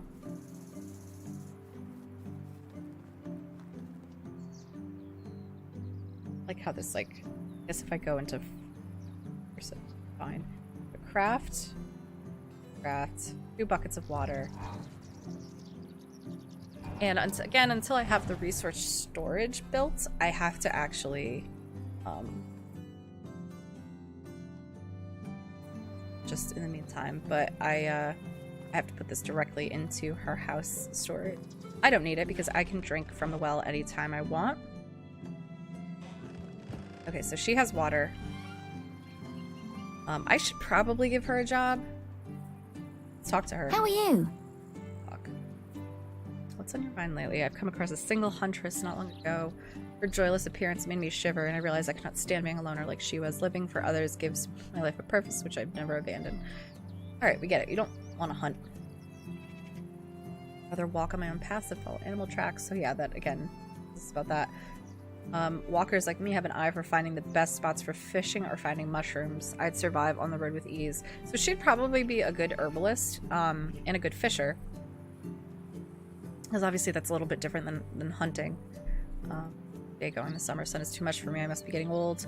Whenever I find some shade, I linger in a bit before going back to work. So that tells me a little bit about her. If I go to the management screen, her mood is negative 48%, which sucks. If I go to the management screen, I can see her skills. So like, and they're kind of abbreviated here with these icons, but so she has 3 extraction and 3 survival. So jobs that require those skills are going to be useful. So woodshed is extraction, and I think that's actually going to be helpful. She'll need an axe. I'm going to make her a lumberjack for right now. And now if I go over to the actual building, there's no assignments right now, and so I need to give her basically, or the building itself, a job to do. And it's going to tell me no tool, because she doesn't have an axe yet.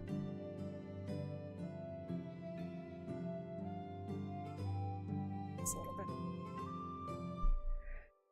So for right now, she'll be able to gather about 8 sticks a day. If that's at 10%, let's bring.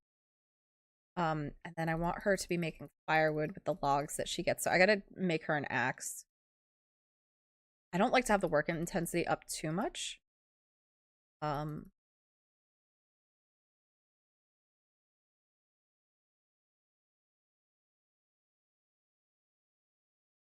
have to see, once I see how many logs she's going to be making per day, I can kind of figure out how much firewood I want her to make.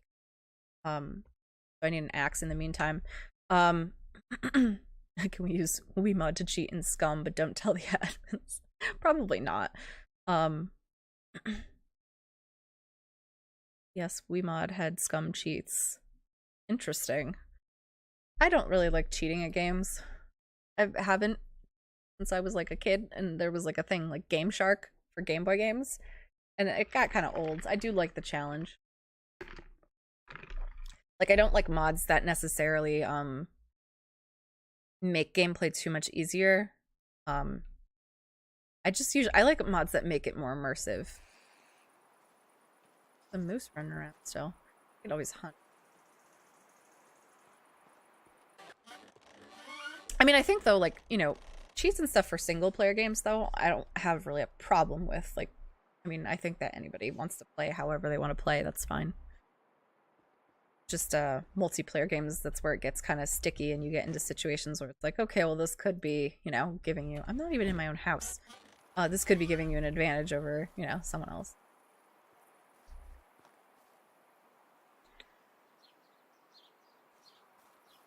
I always think of it like when people like see The Sims and they're like, what, you like cheat at The Sims or whatever and you use cheats, and it's like, that's kind of like you're supposed to sort of play it that way. You're not supposed to, but like it's like heavily encouraged, like play how you want to play.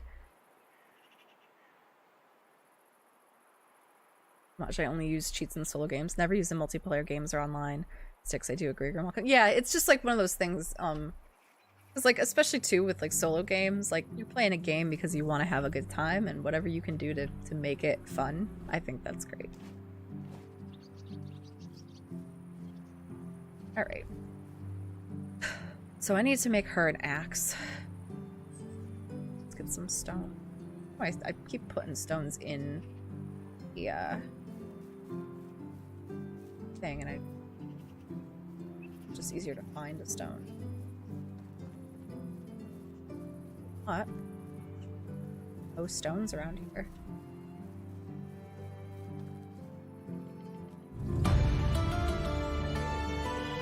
Survival.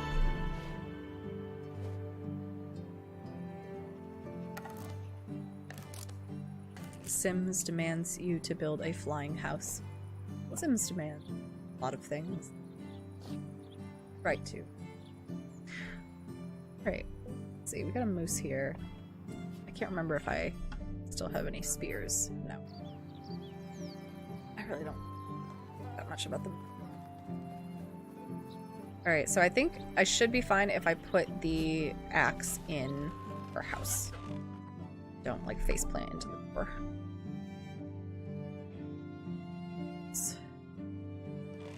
And I think she should be fine until I build the research storage to start putting these things in there. You need to cook some of the raw meat. 44, this is going to take a little bit.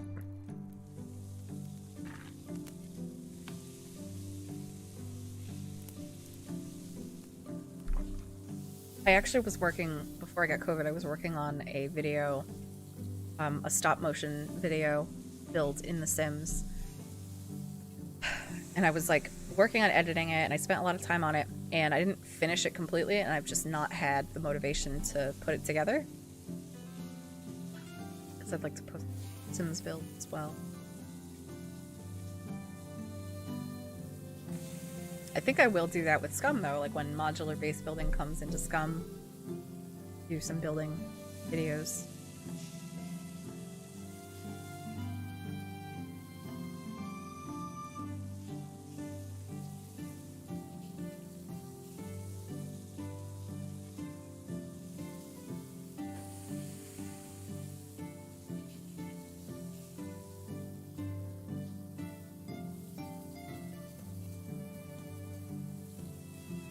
I think when I finish and I'm able to build the kitchen, you can use some skill points to increase the speed of certain tasks in different buildings, and so I think that's where, like, cooking meat, obviously when I build a kitchen I'm going to want to probably do the cooking there, so if I'm able to impact the speed of cooking, that won't be so much of a problem. I am also going to share some of this meat with the other person settlement. You can't tease us with it and not show it. We need it now. I will try to continue working on that video. Some of it too is stuff that, like, I just, video editing wise, I've never done before. I know that it's taken me as long as it has is because I'm doing it for the first time. So it is something I will work on. I also need kind of like to put together like an intro for like videos that aren't streams. You know, just kind of do all of that stuff. So that'll take me a little bit. Sticks, I stumbled on a nice digital series made with Daisy today. Oh, really? I've been getting more and more into like Daisy just a little bit. Like I never played it. The first time I actually ever played it was with Raykit on his stream. And I had never actually played it before, but I thought it was interesting. And I like watching people play Daisy. Probably a little bit more than I do like playing it, but it's me. 50% meat first. 75 dried meat.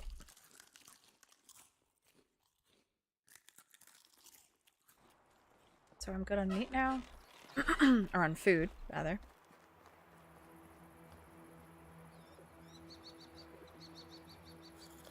I don't even really care about having like a water skin because I know that I'll be fine. I have sources of water around me everywhere. So carrots are good. I'm curious if she did actually like take that tool. Building, if it still says there's... It says no tool. I'm wondering if I need to put the axe in there. I mean, really what I need to do is I need resource storage. So that's going to go on this side of the road here. And I should at least start working on that. So that'll make everything easier.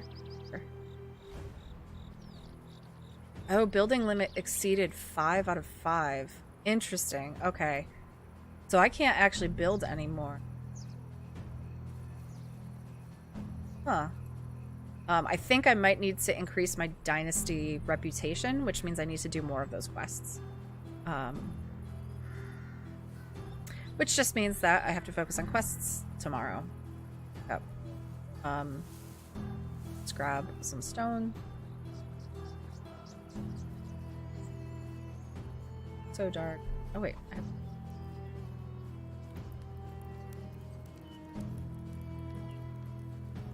Make another axe and put it in there and see if at some point she actually like picks up the axe from one of these locations. The building limit is a huge stop.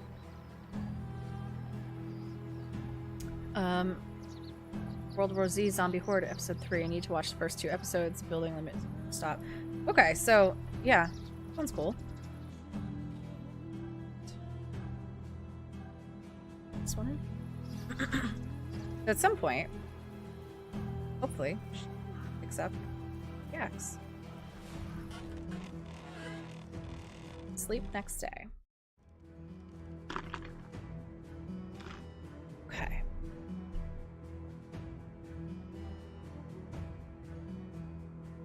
She still isn't taking them. So, obviously I need to go and do these quests. So I need to flirt successfully once, which I can actually do with her. That doesn't mean marry her.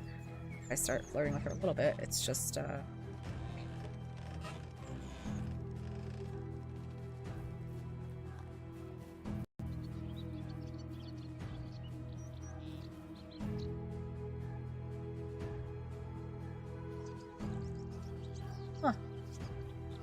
She's probably doing, like, the one task she... Oh, she's down over here. The one task she can do right now is collect sticks. So she will still do that, even though she doesn't have the axe. How can I help you?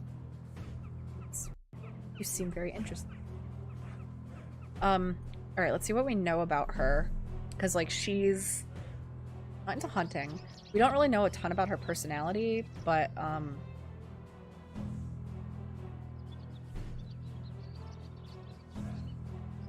chickens. Economy, my animals are always chickens, no idea why. I just love the way they run around. That's how about you? Affection changed by +5.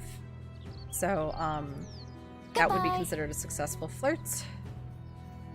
Complete quests for some neighbors. I wonder if, like, progressing Alwyn's story actually counts for that. He's a neighbor, technically. I don't know if it's just, like, side quests. We will find out.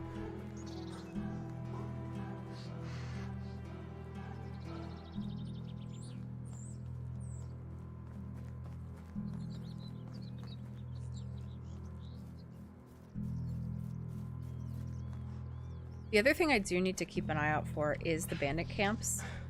The way that the bandit camp... So pretty much the way everything spawns, like the seasonal spawns, are, you know, an overturned cart or some barrels by the river, some sacks, a random little, like, abandoned encampment in the woods. Like, all of that, every season, a bunch of those things kind of spawn randomly. And so... And you can find objects there that you can, you know, either use or sell. So that's something, like... That's something that you kind of have to check for.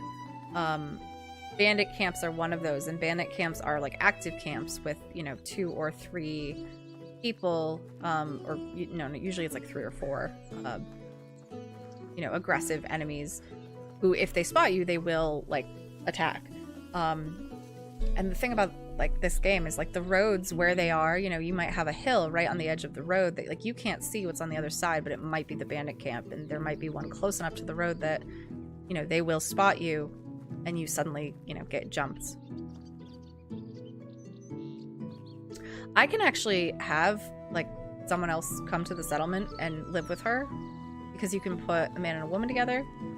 Very, like, you know, medieval, like, priority is people, like, finding husband or wife and having children. So I could do that, but I actually don't want people to start having children early, because children can't do anything in this game. Once they're teenagers, you can make them apprentices, but I don't want to be feeding children if I don't have to right now. There is a quest that I can see. Pale, like, exclamation points are not, like, active quests. They're that you can pick up. I can talk to Alwyn and finish this quest. Nothing's new. I've got my hands full today. Not to mention my water skin is leaking. I swear it's like it's doing it on purpose, only to make my work harder on this damn day. This one is my favorite. I'm attached to it. For you, my friend, I'll pretend this is not disgusting at all. How can I help? The west of here is a village where they have a sewing hut. Could you go over there and talk to the sewer to repair my water skin? So that did count for that quest. How are you? Let's talk to Edwin. Help you with something. I lost my bow, or maybe someone stole it. I'm not sure. Never mind, it doesn't matter. I'm in need of a new one. Can you please craft one for me? So I don't have the ability to craft them. And this is going to be one of those quests that's going to require me to actually craft it, not buy it. So I'm not going to take that because I don't want to deal with the outcome of that. Of like, if I'm not able to do it, I lose stuff. Okay. What do we have for other quests? We have these main quests. Unigos story. I have to talk to Sambor. I might do that now. Rolnika is the other place I have to go. Just Jay's like contact or whatever for the ride delivery. Rolnika is like really far. I mean, not too far from my settlement, but probably not a place I need to or want to go right now, immediately.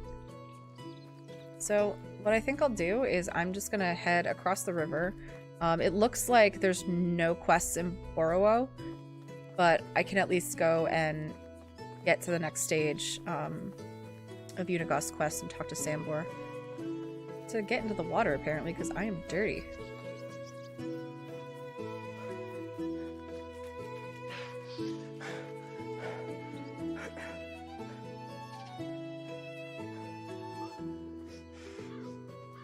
Oops.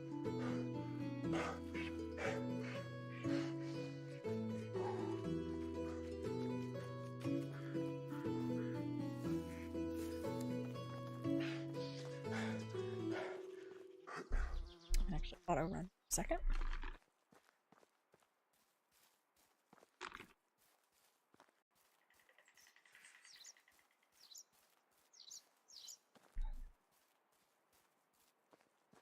So, deliver to Matilda Alwyn's water skin. That part of the quest, that's in Denica.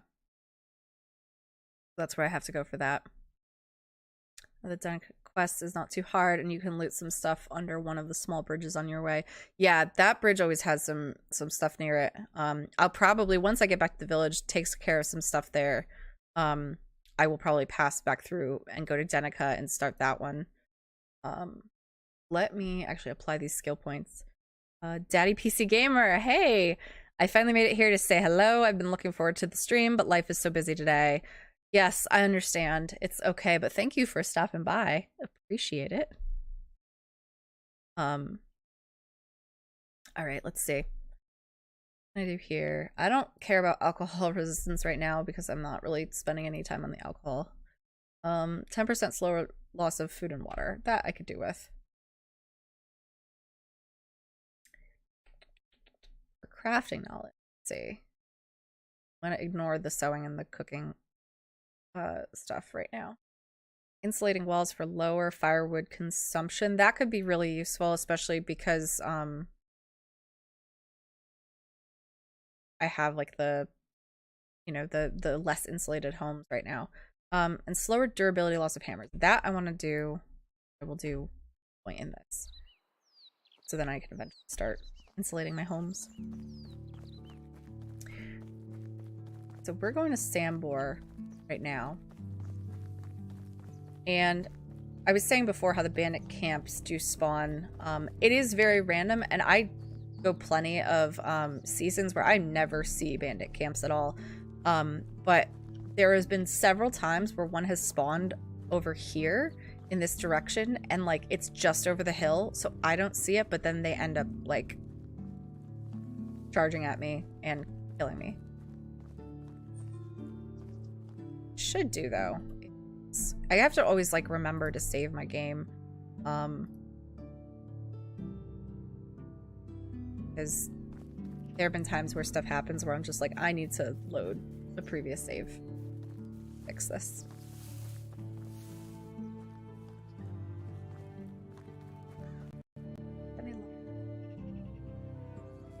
Just cut a tree down and make some spears.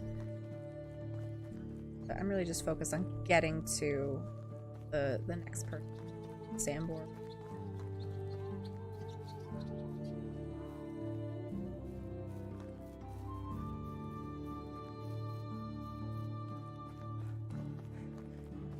You can usually spot the bandit camps from far away, and like I think the times that I've gotten jumped, they were on this side where I'm looking right now.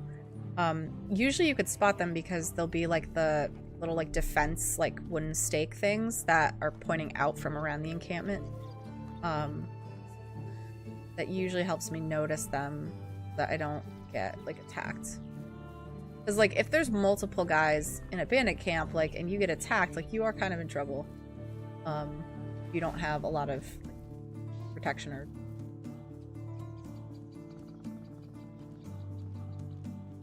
looking down here because sometimes I find, oh, like right over here. So there is a turned over cart. Grab a water skin here. It's a mead, which the mead is honestly worth taking just to sell. It's like small. It's here. I think that's just it. The water skin and then it's fine. That's absolutely worth it. Lastly, a horse would be great. Absolutely. I have never gotten far enough to buy a horse in this game, and I would love a horse because it would help so much. I definitely want to focus on that and get a horse. Bandit camps. Like, once I know that there's no bandit camps on my way to Sambor, like, going back and forth within a season is fine. Foxes running around.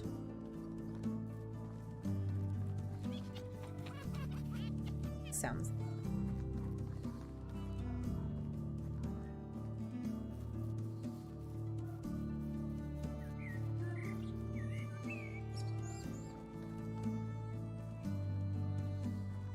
Spotted any bandit camps that I can see, so that's good.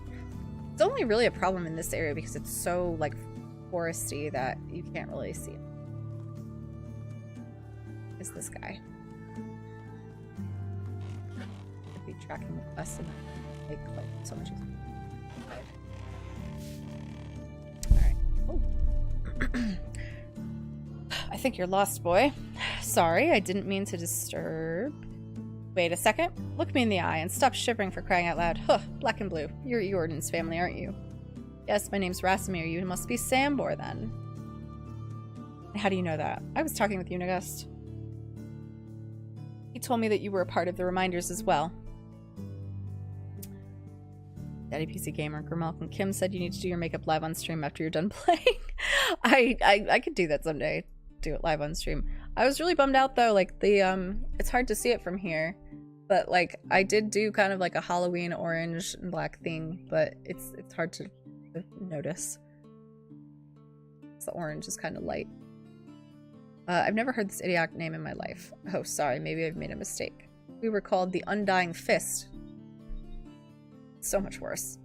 Whatever, what do you know? What are you, like 12? Normally I would argue with you about that, but I'm afraid you'll kick the bucket during this dispute, old man. Oh, there is something I would kick for sure. So smart choice, Snot. Anyway, I would love to hear some stories about my uncle and the pack's adventures altogether. That's an amazing coincidence, because I would love to spend my time telling the old tales by the crackling fire. Oh my, really? No, leave my property and forget where it is. Oh, come on, it'll only take a moment, really. A moment of a moment, really. Just tell me, what was my uncle like? How did you become part of the Undying Fist? And what did you do exactly as the pack? You don't know what we did? You know, Gus didn't get to that part yet. Alright. But be quiet and try to be less annoying. Where should I begin? Right? It started when Jordan left home. He was 18 at the time, if I remember correctly. The clever bastard was always too big of a fish for his birthplace, and he knew that. Left as soon as he could. But cleverness at such a young age always means two things, being arrogant and hot-headed. His plan was to set out on a big adventure. That's it. Pretty detailed, huh? A path. like that is paved with skeletons of young idiots. But none of them was Jordan. Either way, he was wandering for days. Days soon turned into weeks and his rations into dust. He was useless as a hunter, back then at least, so berries and mushrooms was all he could get. Obviously, he needed some coins.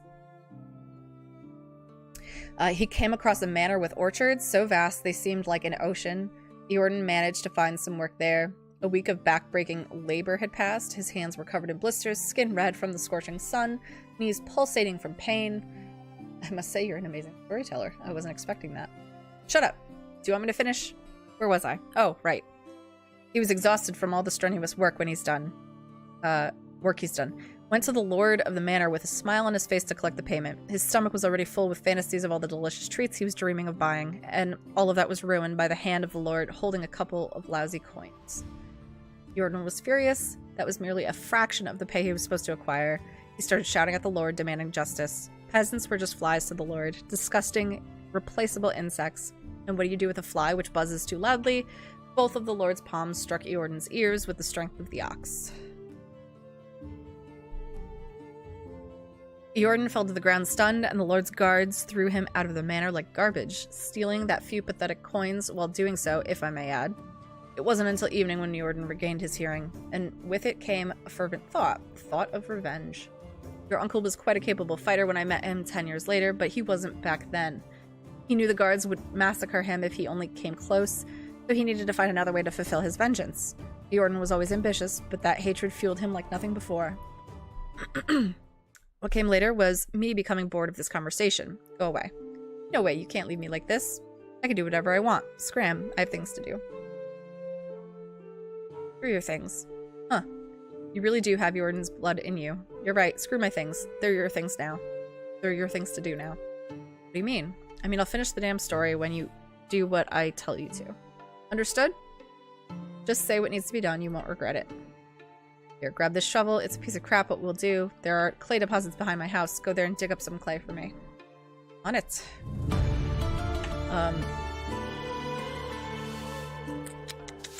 I can see how fucking fire your makeup is right now. She hadn't looked at the stream, is just dying to see you do your makeup. I will definitely do it at the beginning of the stream sometime. Gemster, hey Grimulkin, how's it going? Hey Jemmy, how are you doing? I know I haven't been around that much. Nice to see all of you. You that are popping in. Alright, let's dig this guy's clay pit.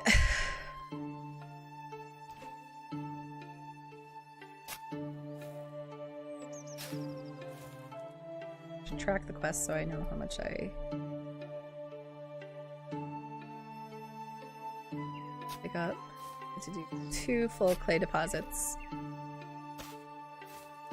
Alright. 1.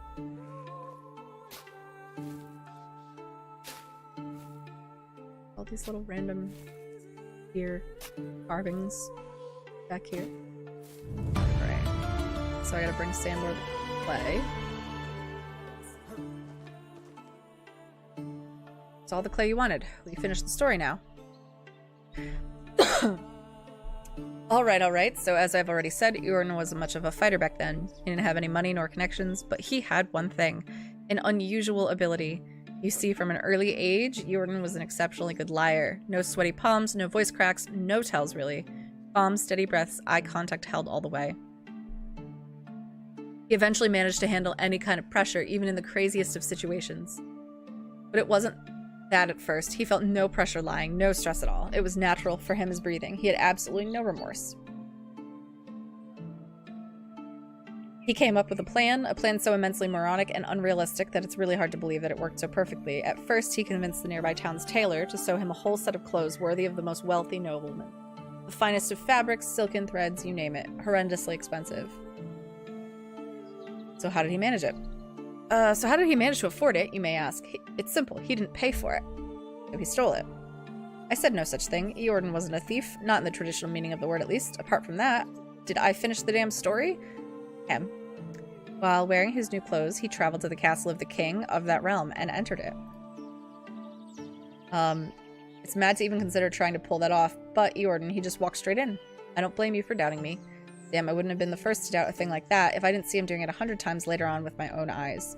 Anyway, he walked right into the castle, and once he was there, he followed through with his plan. Betting his wife. Whose wife? The king's. Hot damn. I'm good, thank you. Good. Glad you're here. I feel like chat is slightly delayed for me. So if I'm like not responding fast enough, let me know. I don't think I put a delay on chat, so it shouldn't be delayed. The king's wife? Mm-hmm. So, the queen. Indeed. So let me get this straight. The plan was to get into the castle and lay with the queen. Exactly that. You were right. That is the most absurdly idiotic plan I've ever heard of. I told you, but it worked like a charm. I still don't get it. What worked? What has he accomplished by that? After the lovemaking, he dressed up, deliberately leaving his undergarments on the bedside, and told the queen he'll be right back with some refreshments. Then he went to one of the king's guards, and told him that he saw the queen with a company of a strange man sneaking into one of the chambers. The guard rushed in and witnessed the queen naked in bed with a man's clothing right next to her. As a loyal servant, the guard reported on the matter directly to the king himself, who, as you can probably imagine, became furious to say the least. He couldn't really punish his wife, that would be bad for his reputation, but he could pursue her lover. Unfortunately for him, at this point, Eordan was long gone from the castle, riding a beautiful bay mare he borrowed from the stable into the sunset. I still don't get it. You see, the king didn't catch the filthy seducer, but it didn't mean he couldn't track him down and find him. To do so, the only track he could follow was the one thing that Eordan left behind, except his undergarments and a pleasurable memory for the queen, his name. Not his real name, of course. The name he used when introducing himself to the queen was the Lord of the Orchards. Precisely. Now you get it. Didn't that get the Lord hanged? That seems pretty extreme.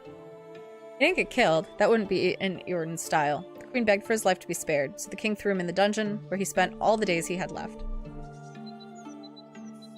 Don't get the wrong idea about his reasons. Eordan didn't get through all of that just because of what the Lord did to him. You see, the Lord was a cruel, merciless brute. He mistreated all of his subjects, killed for fun, raped for sport. People used to call him Laundryman because of one of his habits was drowning his bastards in the lake right after birth, like unwanted kittens. This is like very brutal, this story.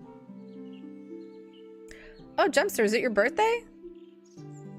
If so, happy birthday. Hope you're having a good day. Eordan needed to stop him, and he did, but that's not the end of the story. After the Lord's capture, someone had to take his place. He didn't have any rightful successors, but then, with just an uncannily perfect timing, came a distant cousin of the Lord's, a charming young man with 2 different eyes. You have to be kidding me.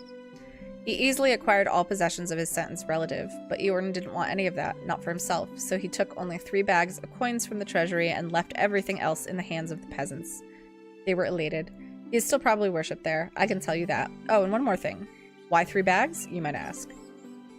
That's easy. One for the tailor, another for the stableman he took the horse from, and the last one for himself, with the exact amount of coins he was rightfully supposed to earn for his work at the orchard.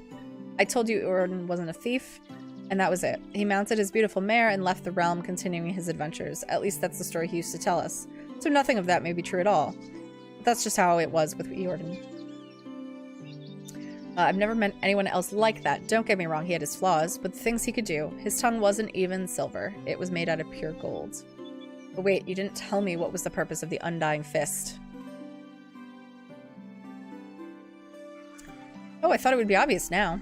On that day, Eordan's mission was born. He knew that the spoiled, rotten elites like that were scattered all around the world, draining life and dignity from the hard-working simple folk, and that he was capable of stopping them, to some extent at least. So that's exactly what he started doing, overthrowing corrupted lords and giving back to the community. Sounds like a hero. Well, it wasn't like, I mean, yeah, I guess you could say that. So how did you join the pack? Eordan was working solo until he met Unigost. That rat's agile fingers could work where Eordan's tongue didn't, and then they needed someone with other talents that they were lacking, like strength, manliness, bravery, independence, gallantry, integrity. I get the picture. So they recruited the best there was. I was between jobs at the time, so I gave them a chance. And finally, the pack started to really make a difference. But I don't like to brag. Oh yes, I noticed. Humble to the bone. Thank you for noticing. People at my level don't need to boast about our skills. Just like the sun doesn't need to prove it's bright. Anyway, I already spoke more words to you than I did in the last 5 years to anybody, so it's time for you to go, and preferably don't come back. Ever. Leave now, and in return for giving away my location, deliver this delicious meal to Unigost. It's his favorite. A knuckle sandwich. Do you want me to hit him in the face? Did I stutter? No, sir. Of course, sir. On my way, sir. All right, so that was an interesting tale. So we are heading back to Unigost. I gained a level in extraction. Story.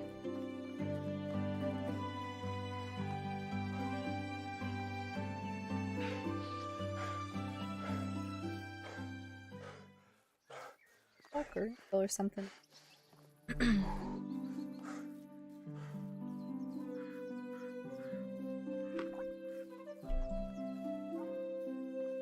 I want to try to get back to Unigost before the day is over so I can turn in that quest. I'm hoping that is another one that qualifies for the chapter 3 quest up there. Complete quests for some neighbors. If not, I will do the Denica quest for Alwyn, but... Okay, so here's an example of, like, one of the spawns. So, like, a bunch of logs just kind of sitting in one place. And there's mead here. So, again, something else I can sell. And a stone axe. And what I'm gonna actually do is I didn't replenish my spears, so I'm gonna do that. It's 2. Maybe I could do all 3. So I did say I like having 3 spears.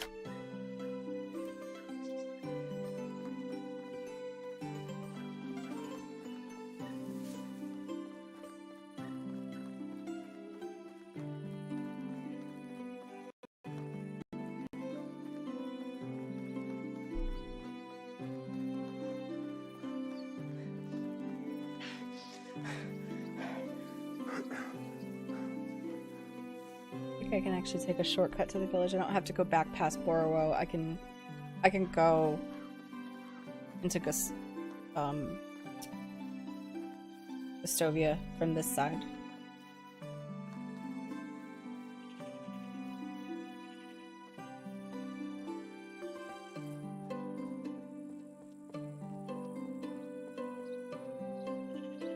There is sometimes an overturned cart spawn over here, but it looks like there isn't this season. Usually like right here where I'll find stuff. I do like to check like right next to the bridges, because sometimes there'll be like some barrels or sacks, but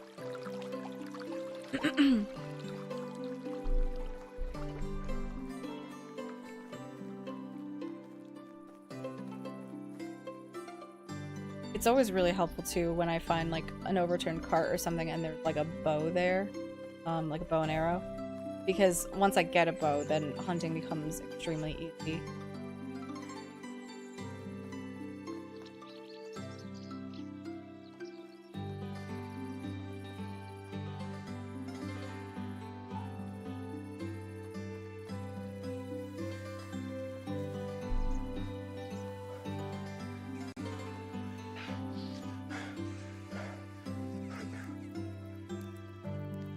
Alright, so we're gonna go to Unigost. Turn in this quest for a knuckle sandwich, which I don't really think I'm gonna.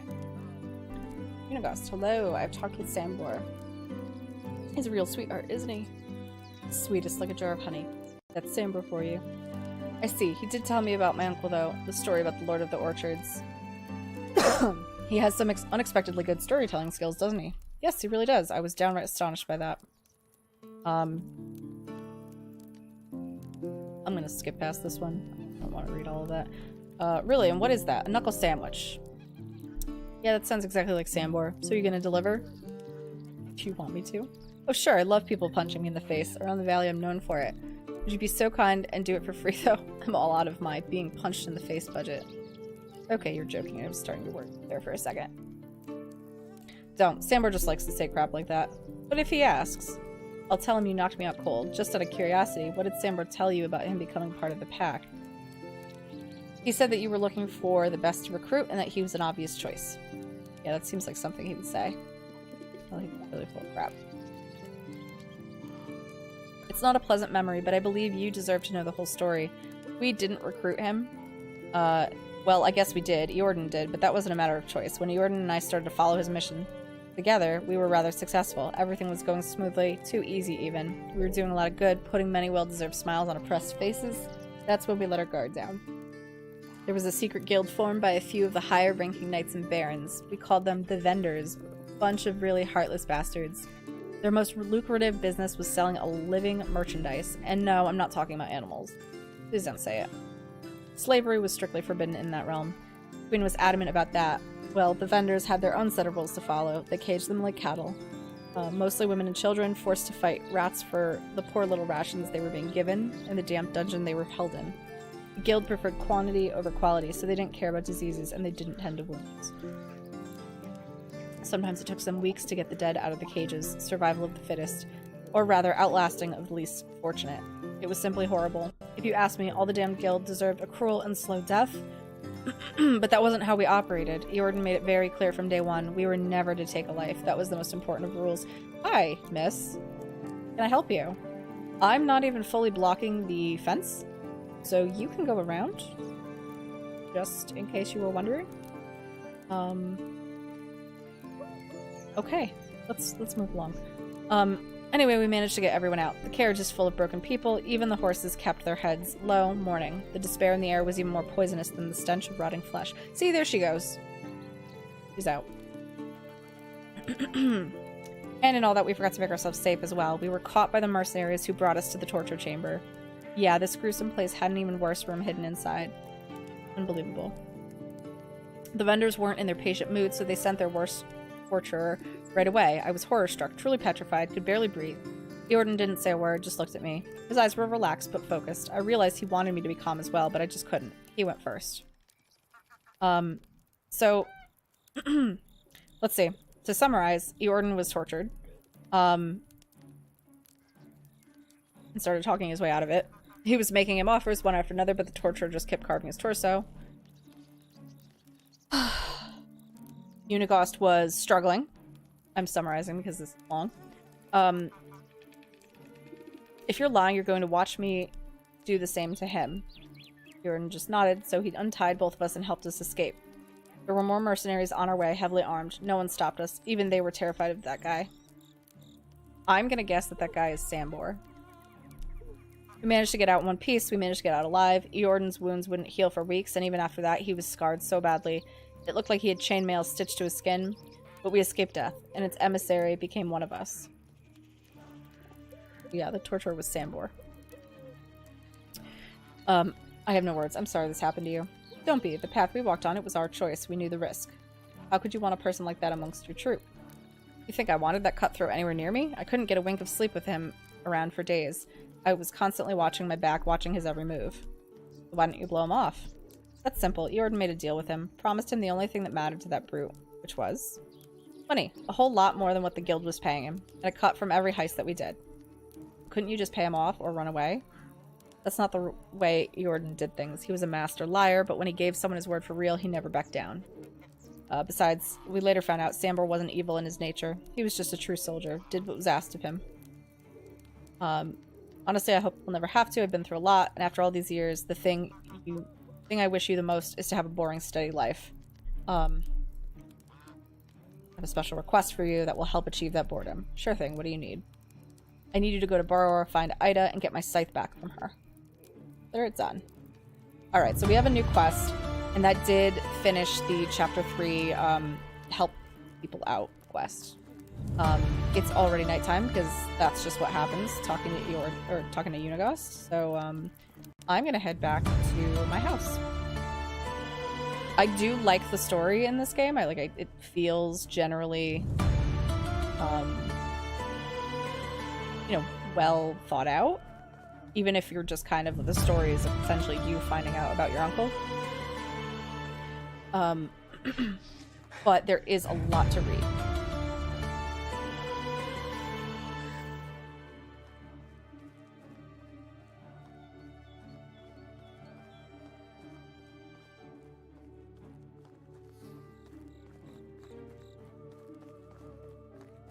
This would be the worst possible circumstance to have a bandit camp nearby. It's very foggy. I can't really see.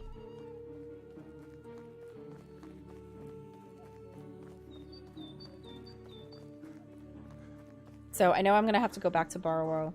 What is that? Orowo. what I'm gonna call it.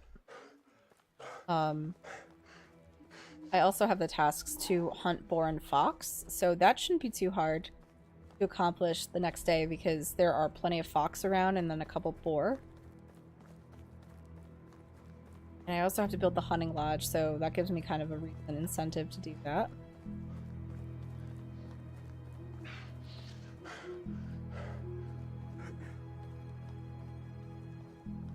And if I can buy or even just find some linen thread, then I can make myself a bow.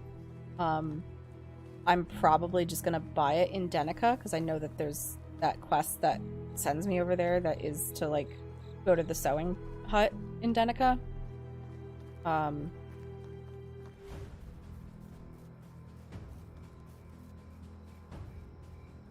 anything like that, but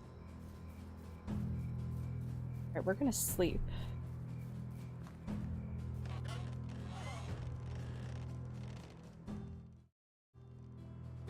Once I can get the research storage built, I will absolutely start trying to recruit more people.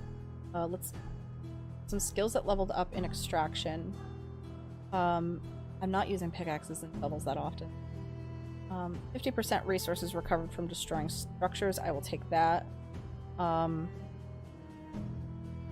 let's do more experience gained from extraction activities. And then now I have a diplomacy skill point. 5% more experience gained from diplomacy activities, 20% more dynasty reputation points gained, and 10% more affection points gained while flirting. I'm gonna do the dynasty points because that helps me expand and grow my settlement. I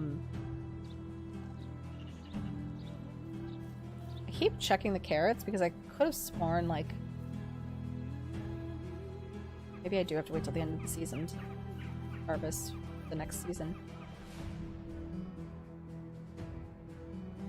Alright, so let's look at what I've got in here because it looks like I'm a little over encumbered. There's some clay. I'm going to just store that in my house for now. Carry that around. I also have to keep an eye on the food. I have 50% apples. I have 65% flatbread. Mushrooms are degrading, so is the porridge. I gotta like start eating some of this stuff. Flatbread. Porridge I'll have to save because I...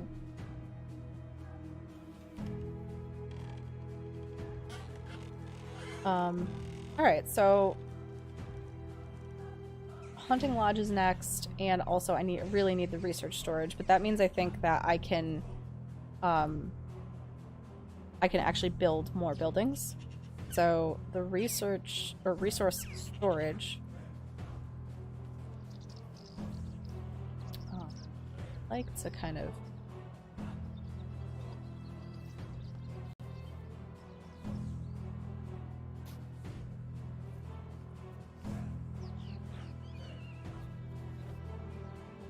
that's gonna go there. And then the hunting lodge is another one. I kind of like the idea of having it closer to the woods.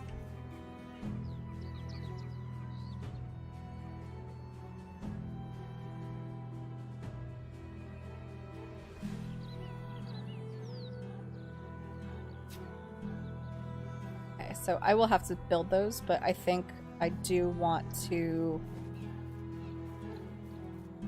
get over to Denica. I think what I'm going to do is I'm going to play one more day. This will be the last day before I end the stream. More hawks over here. Let's see. I don't think I did the drop bar here. Of course. I've been like really bad with hunting today. Normally especially like things that are like one-hit kills like birds and rabbits, I usually don't have an issue with. Like my aim stuff. Although I can see a hawk over here. Let's try to get this one. Oh, I was so close on that one.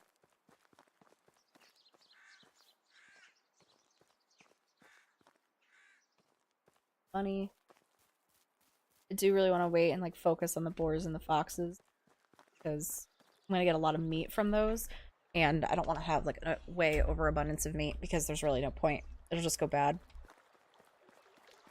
I don't have enough citizens to actually eat all of the meat. Hey, what is... Thanks, that's a river.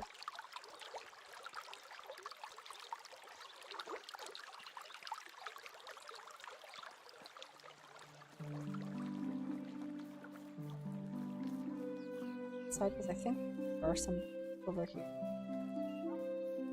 Oh, so I've spotted a boar. That's true. It is, but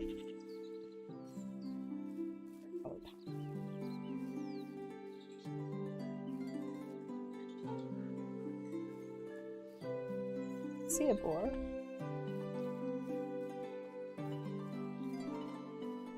I'm spotting, according to the game, a bunch of stuff.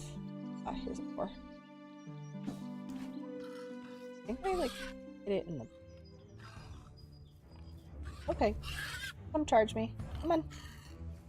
Come on.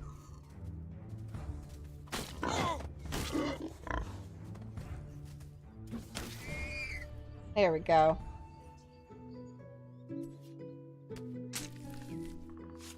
And the way this quest works is it's one of 3, so it's boar or fox. So I could do all boar if I find a bunch of boar.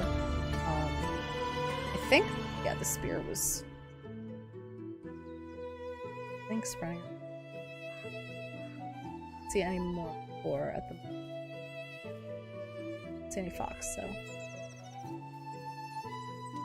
some deer, but not like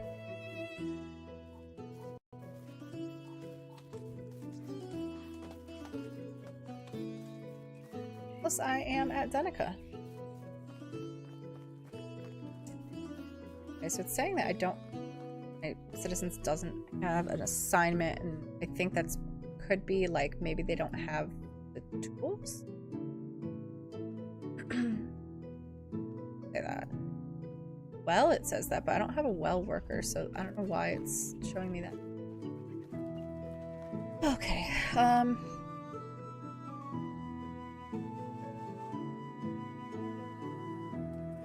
to deliver for Alwyn's water skin. What? What?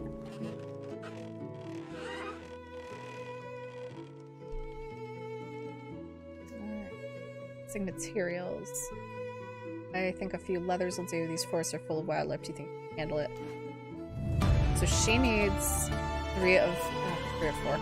So I need to hunt deer and boar for this quest. So that, I mean, obviously boar would be ideal because I could, you know, kill 2 birds with 1 stone. There's plenty of deer over here. And I think that, like,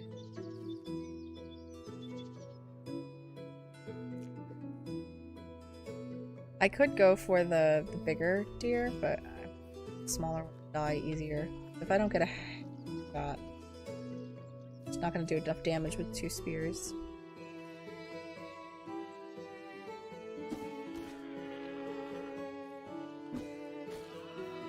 That was honestly lucky, I think. Expect to hit that. I'm out of knife.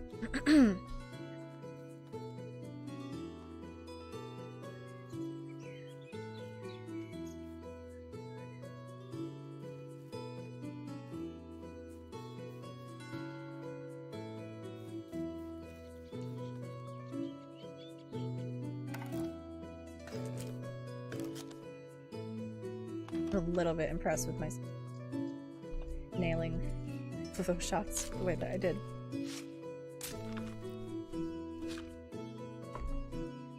Alright, got lots of meat from that and quite a bit of leather, but I definitely have...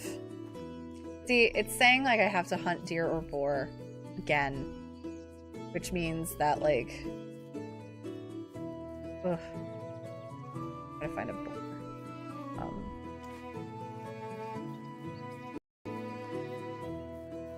Okay, so there got some stuff in here. Potion of night vision, coin, wooden shovel, very nice.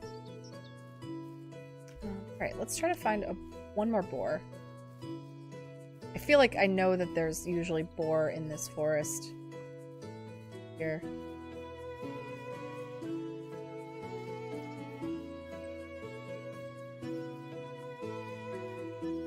Pretty sure. Game.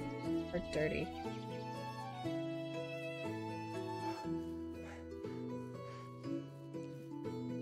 Like, I definitely don't want to run into something like a bear.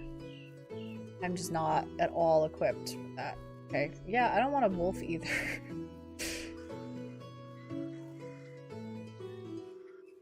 I'm good. I don't need to fight a wolf right now. I probably will die.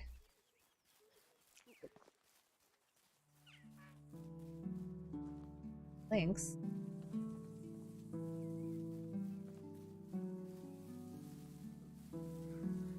Perfect. If I have the boar here, one spear.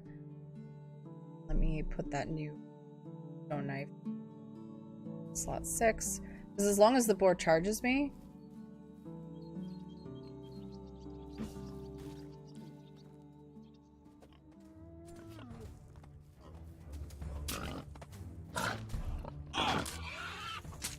Alright. Did some damage, but I'm all good. Ran, learning lots, thanks. I hope so. Like, I hope my approach to this game is helpful. I'm honestly still learning this game myself, so I'm also really heavily over encumbered, but I can sell some stuff back over in Denica to try to lighten the load a bit.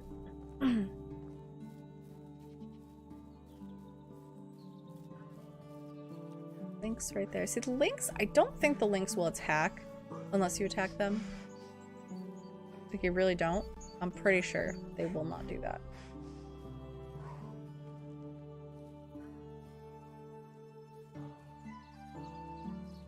The bandit camp up over here before the last time I played.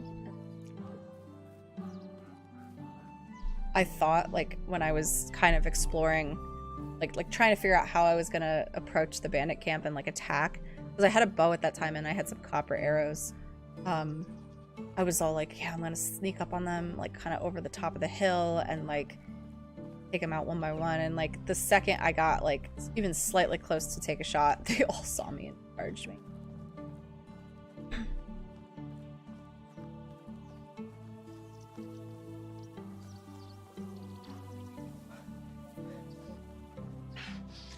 Bill is still in here. Way out of breath. Oh no, I am running out of water. Do I have water skin? No, I don't. But I bet I have food that will give me water. I don't want to drink the meat if I don't have to. I have a water skin, but it's not filled. I just need to get to a river. For the leather. So that's all good. Only the best products here. Stuff. I'm gonna sell the mead. I will hang on to the leather because it feels like there's a lot of like quests where I have to like use leather or something. Vision. I have like so many shovels. I don't need as many. I can make one if I do, but water skin I'm actually gonna sell. I can just drink from the river. Get rid of the straw hat.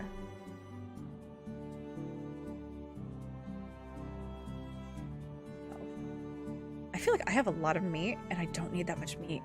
Like all of the other meat is gonna go bad. So if I sell this, 50. Sell the feathers as well because I will get more and I have more. And the reason I want to do that so much is I need to get a decent amount of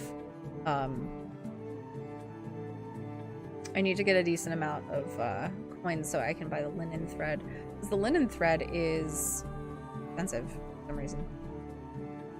Like 75 for one. Buy two. Okay, so let's look at the backpacks because I've never actually done that. Like large pouch. It can be used to increase your carry weight. Simple backpack. 15 kg. Small backpack. Is there just like backpack that would increase that more? There's a lot of clothing items. And I would normally just like wait, but... So it looks like I can have a pouch and a backpack, and I just have to decide. This one is +6. Simple backpack is +10, +20. Simple large backpack. Small backpack is... And okay, 570 is a lot.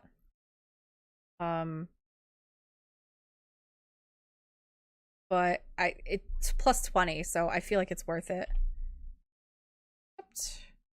Then let's grab myself a pouch. 6.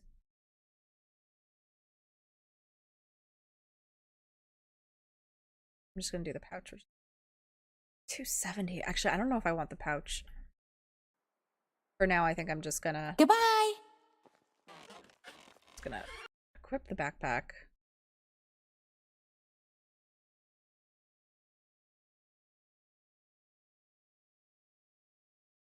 Pouch slot and backpack slot. So I have to remember before I get, like, as I'm passing the river to, I mean, I guess I could go to the big river, but stream up here that I need to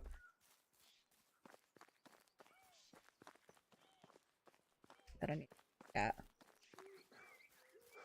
And if I spot another boar, that's something I also need to try to take care of on the way.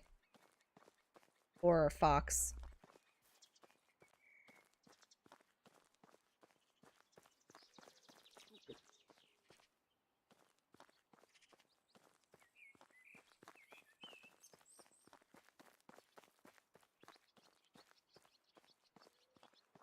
Had been some here. I feel like if I just go straight and I don't take the road where it curves straight back to my settlement, if I kind of go up this way a little bit, I'll actually find another boar. Okay, we've got 1 spear, and it's only at 25%, so let me just cut down.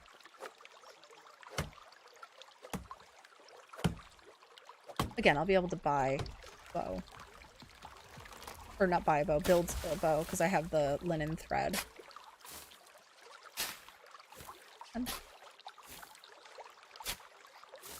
Hard to actually goes up. You have to like get the shovel right on the stump.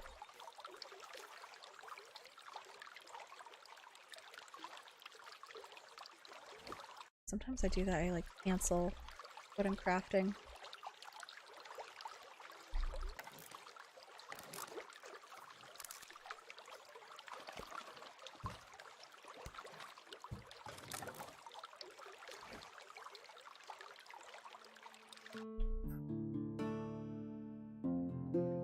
I have like 4 spears, which is fine.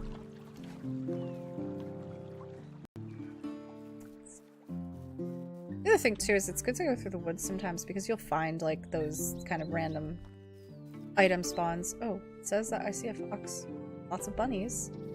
Where are the fox?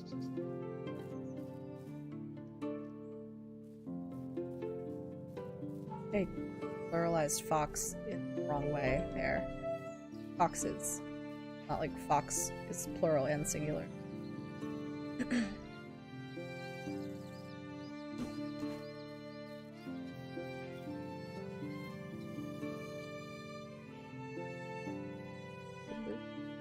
Broke. I'll look for another one.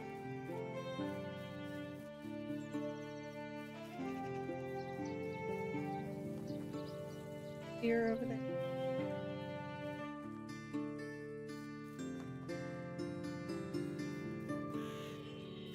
Lots of deer, lots of crows. I feel like I'm getting this thing where the audio keeps cutting out in this game.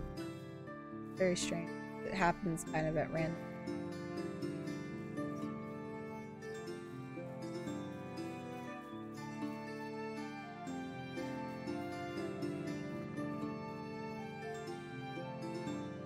moose, and I see a bull.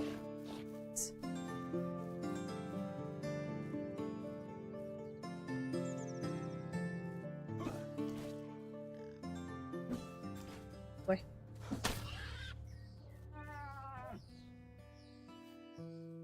Yelling at other animal, clearly.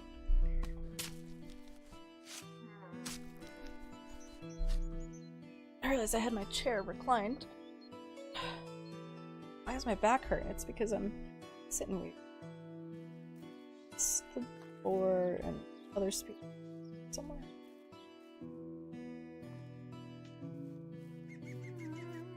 Perfect. Down here. The next part of that quest is just to build the hunting lodge.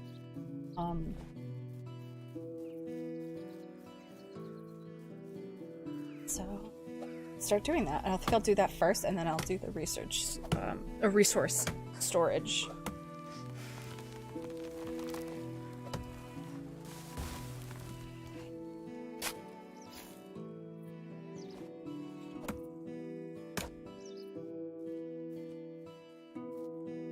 Like, I kind of like that it doesn't make sense to really, like, it doesn't make sense to just, try to do everything, you know, from scratch yourself. Like, the game sort of forces you to, you know, use your resources, and sometimes those resources are, coins, right? So buying things that you just really need to make it easier. I need stone so I can see this. Oh, I like how I look now with the backpack. That's cool.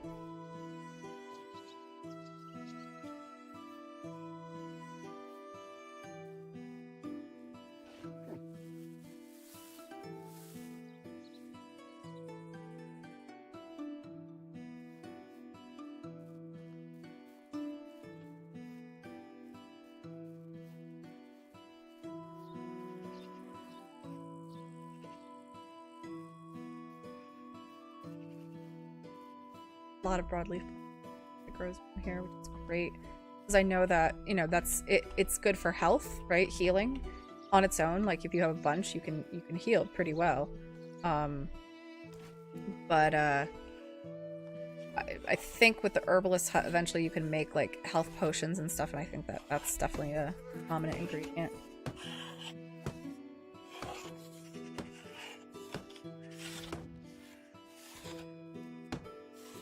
Like, I love how much I'm actually able to hold on my own without having to keep going back to the trees and stuff, because I have more carry weight. Obviously, with the pouch, I'll be able to carry even more. And I think I can also continue to increase my carry weight with skill points, which I have to always remember to keep checking. Alright, so I have a hunting skill point now. Steadier aiming with ranged weapons. That's a huge one. I don't sneak. It's like, it doesn't even look it that much, but it is so hard to actually keep your bow or your spear steady.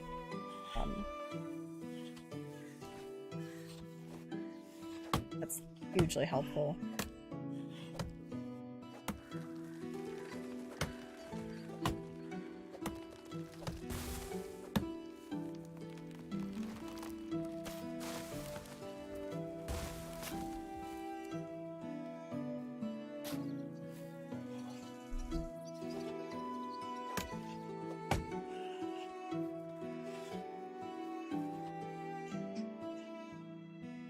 So many moves around.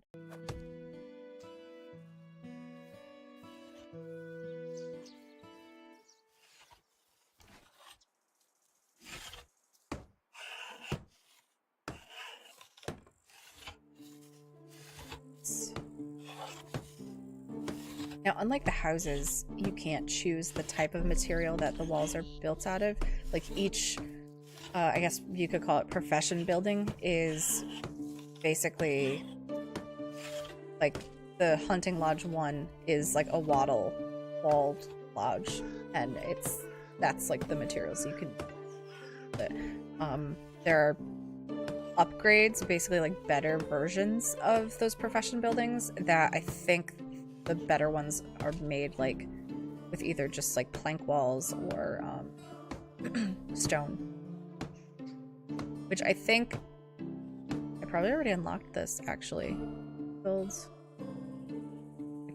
I can't, I'm really close, but when I can build the simple house, I will probably make my house, which for, you know, the time being, which will be stone, because it better insulation, it looks nicer. I enjoy it. You can also like I can do the walls in stone, but not like do like a more complex roof if I want. Like I could still just do the straw roof.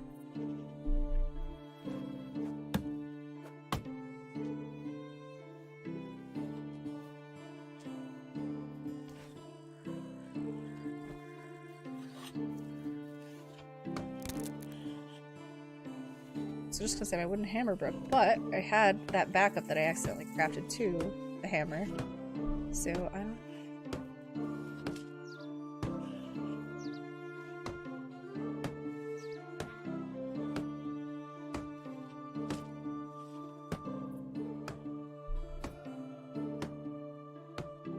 There with this. The resource storage obviously is a big building, so it does take a lot of materials to build.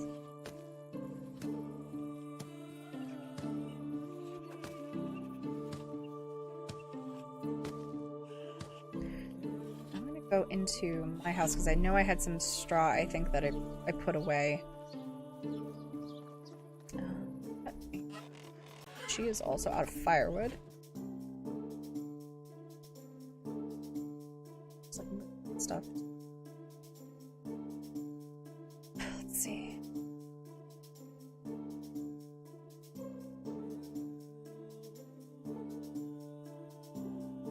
Say I have so much roasted meat with me.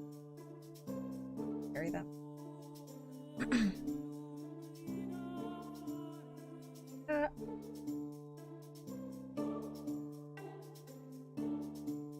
Leather away. Eventually this is all going to go into the resource because I'm not just taking it all for myself. That would kind of be pointless. The wash, so I need to get into. I realized I was going in there for all of the extra straw I think I have. Grab it.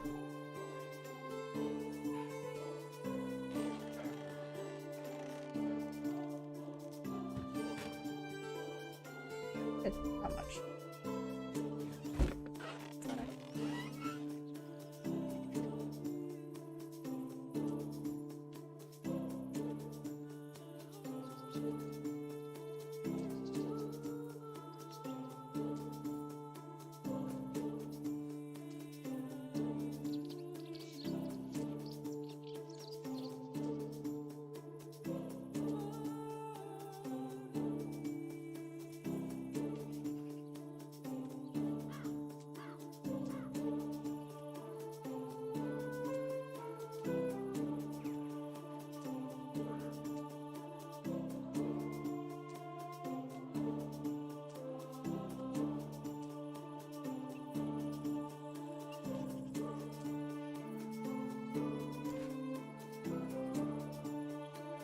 Should be.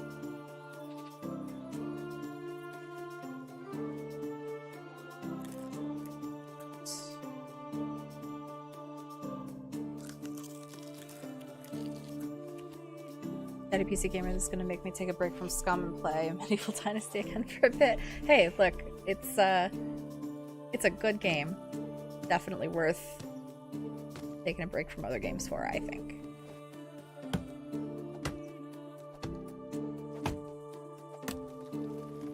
Yeah, like, I mean, it's actually really, like, encouraging that they, on their roadmap, they are planning a 2023, like, release of a patch that would bring in co-op. Will it actually happen then? I don't know. I feel like in game development in general, like, with COVID and everything, that definitely, it just completely, like, upended a lot of, like, you know, game developers like plans and their timelines for things. So like I feel like we can't really trust a lot of that right now. You know, if they say 2023, will it actually come in 2023? I don't really know. And that's not like a criticism of developers, just it seems like it's something that is kind of hard to actually predict. But I mean, if it's a recent roadmap and they feel like they're on track, that would be really cool to see co-op come in, you know, sometime in the next year. I feel like that's gonna like completely like mess me up because I have so many games that are coming out in 2023 that I want to buy, because so many of the games that I want got pushed back to 2023. So like Hogwarts Legacy, Nightingale, I think it was Redfall's game, Starfield. Like, there's so many games, and a lot of them are coming out supposedly in Q1. Yeah, it is just single player right now. All right, I've got the hunting lodge. I like when the animals, when they get close enough, they load in. They just sort of descend from the sky. We have like sky moose now. All right, so this is the inside of the hunting lodge, which looks really cool. So you have storage like in most of the profession buildings, and then a workbench where I can craft the weapons. And then this is actually a drying rack. So like I can dry this meat, which the dried meat does last longer than roasted meat. Daddy PC Gamer, listen here, they throw in co-op and I'd end up crashing your stream party. I'd come running in with a farming hat like Alwyn's, partying it like it's 1995. I love that. That would be so much fun. I'm curious, like, if they do co-op, like how many people they'll allow in a single game, because it would be cool to get like a bunch of people in Medieval Dynasty.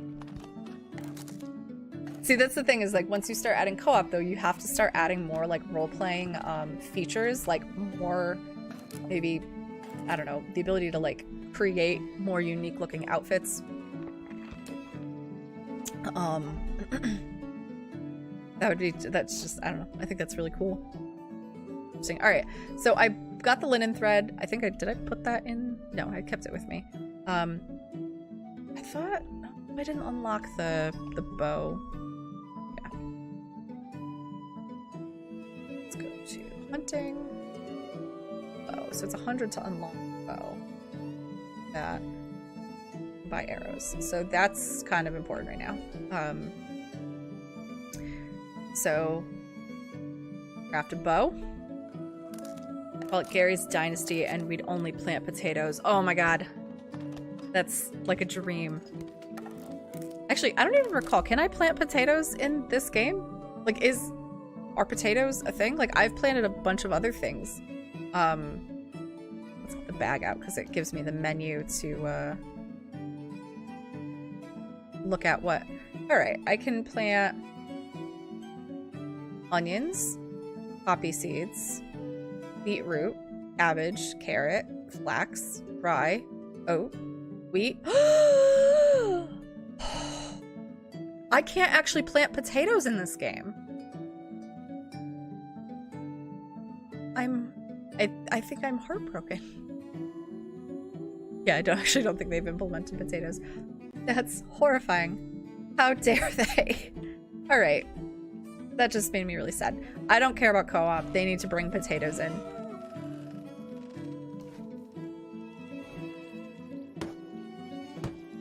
This is a huge building right here. Okay, so the chapter I'm in right now, chapter 5, a farm. I need to build a wooden hoe. I already have one, but I'm gonna need to make another one just for the quest, and the same with a simple bag. Teddy PC Gamer, this is bullshit. We need to write to the devs now. I honestly agree. We need potatoes in this game. We have carrots, so we do have root vegetables.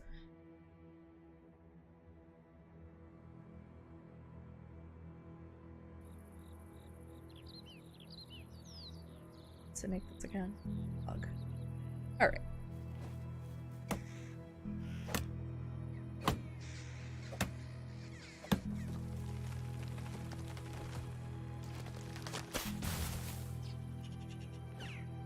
I think that's really upsetting that they don't have potatoes. I don't know what to say.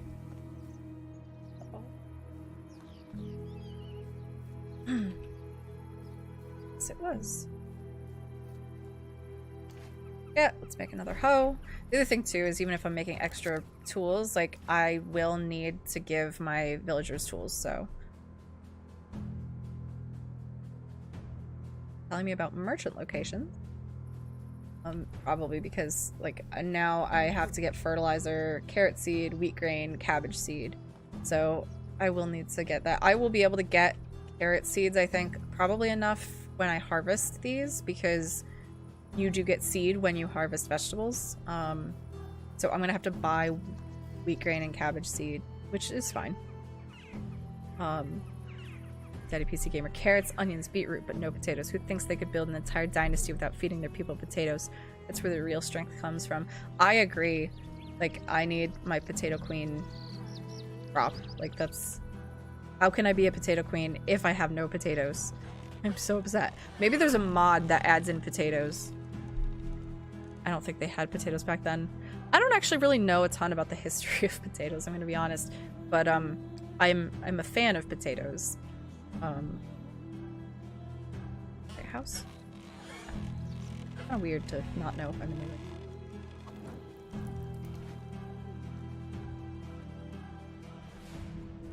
Alright, so we are going from summer to fall. Autumn. So I did say that I was going to play one more day, and so that was the day. I just want to take a quick peek and see about the carrots. Oh, yes. Alright, so I'm going to just collect these right now because, you know, why not? Although what I should have done, so like, you can create fertilizer from rot, and if you drop like kind of some stuff on the ground before the season transition happens, so like the night before, the next morning it will be rotten. And you can then turn rot into fertilizer in the barn. Again, I don't have the barn built, but like, it's just worth knowing you can do that. I feel like potatoes had to exist in some form back then though, right? Like, there's a lot of vegetables and stuff that like, the way that it looked, you know, hundreds of years ago, like, is not what we actually have now. Some things were not edible, some things were selectively bred to, you know, be edible. There's actually like really interesting stuff with Brussels sprouts that I guess in the 90s, the taste of Brussels sprouts, generally speaking, when you went to the grocery store and you got Brussels sprouts, they would be very, very bitter. And they are actually not as bitter now because of things like selective breeding, where generally like the, you know, commercial Brussels sprouts that we get in mass, at least in the United States, are not bitter like they were, you know, 20 years ago. Which is interesting because there's a lot of people I've known who have eaten Brussels sprouts like when I cook them, and they're like, I never used to like them and I like them now. That's not any sort of cooking prowess, it's just simply because the vegetables are different. Alright, so I've gotten a bunch of carrots, and from that I did get 46 carrot seeds. Wow. 223 carrots and 46 carrot seeds. That's a lot. That's awesome though. That means that I'll be able to replant them. I can actually plant the carrots in winter, so that's good to know. Yeah. Daddy PC Gamer, potatoes were domesticated 7,000 to 10,000 years ago. Okay, so we did have potatoes then, so they could technically have potatoes in this game. I'm gonna look for a mod, I think. And maybe double save my game files so that I don't like corrupt my game. Because if I could bring in potatoes, I will bring in potatoes. Yeah. Alright, so let me save this, and I'm gonna do this on stream so that like I don't say I'm gonna wait and save it after stream. Forget. Because that would suck. I do forget that sometimes. At least there's quick saves though in this game, which is great. All right. So thank you all for joining me today and hanging out and chatting. I had a really great time. I'm so excited to actually stream Medieval Dynasty because I love this game so much. Even though I haven't honestly, like, you know, I took a long break from playing it from when I first bought the game.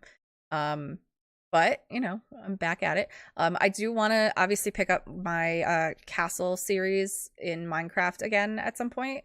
You know, I don't want to completely leave Stardew Valley open-ended like that. But you know, I got to kind of figure out like my stream schedule again. Obviously today wasn't really it was just kind of random.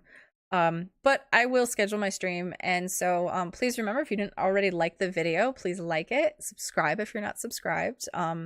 I'm still working towards my goal of 200 subscribers, and so I haven't checked. I know I got a couple today, and I haven't actually checked to see what my number is right now, but I'm gonna do that while I'm still on stream, because why not?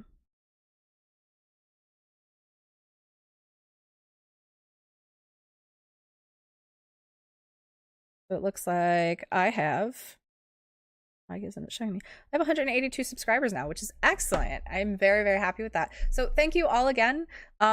Yeah, and so remember to also hit the bell button or whatever if you do want to get notified for when I'm streaming next, because I'm not 100% sure of my schedule. That might be a little at random still. But I hope you guys had a fun time, and I'm happy all of you were here to hang out and chat. Thanks, and I will see you all another time.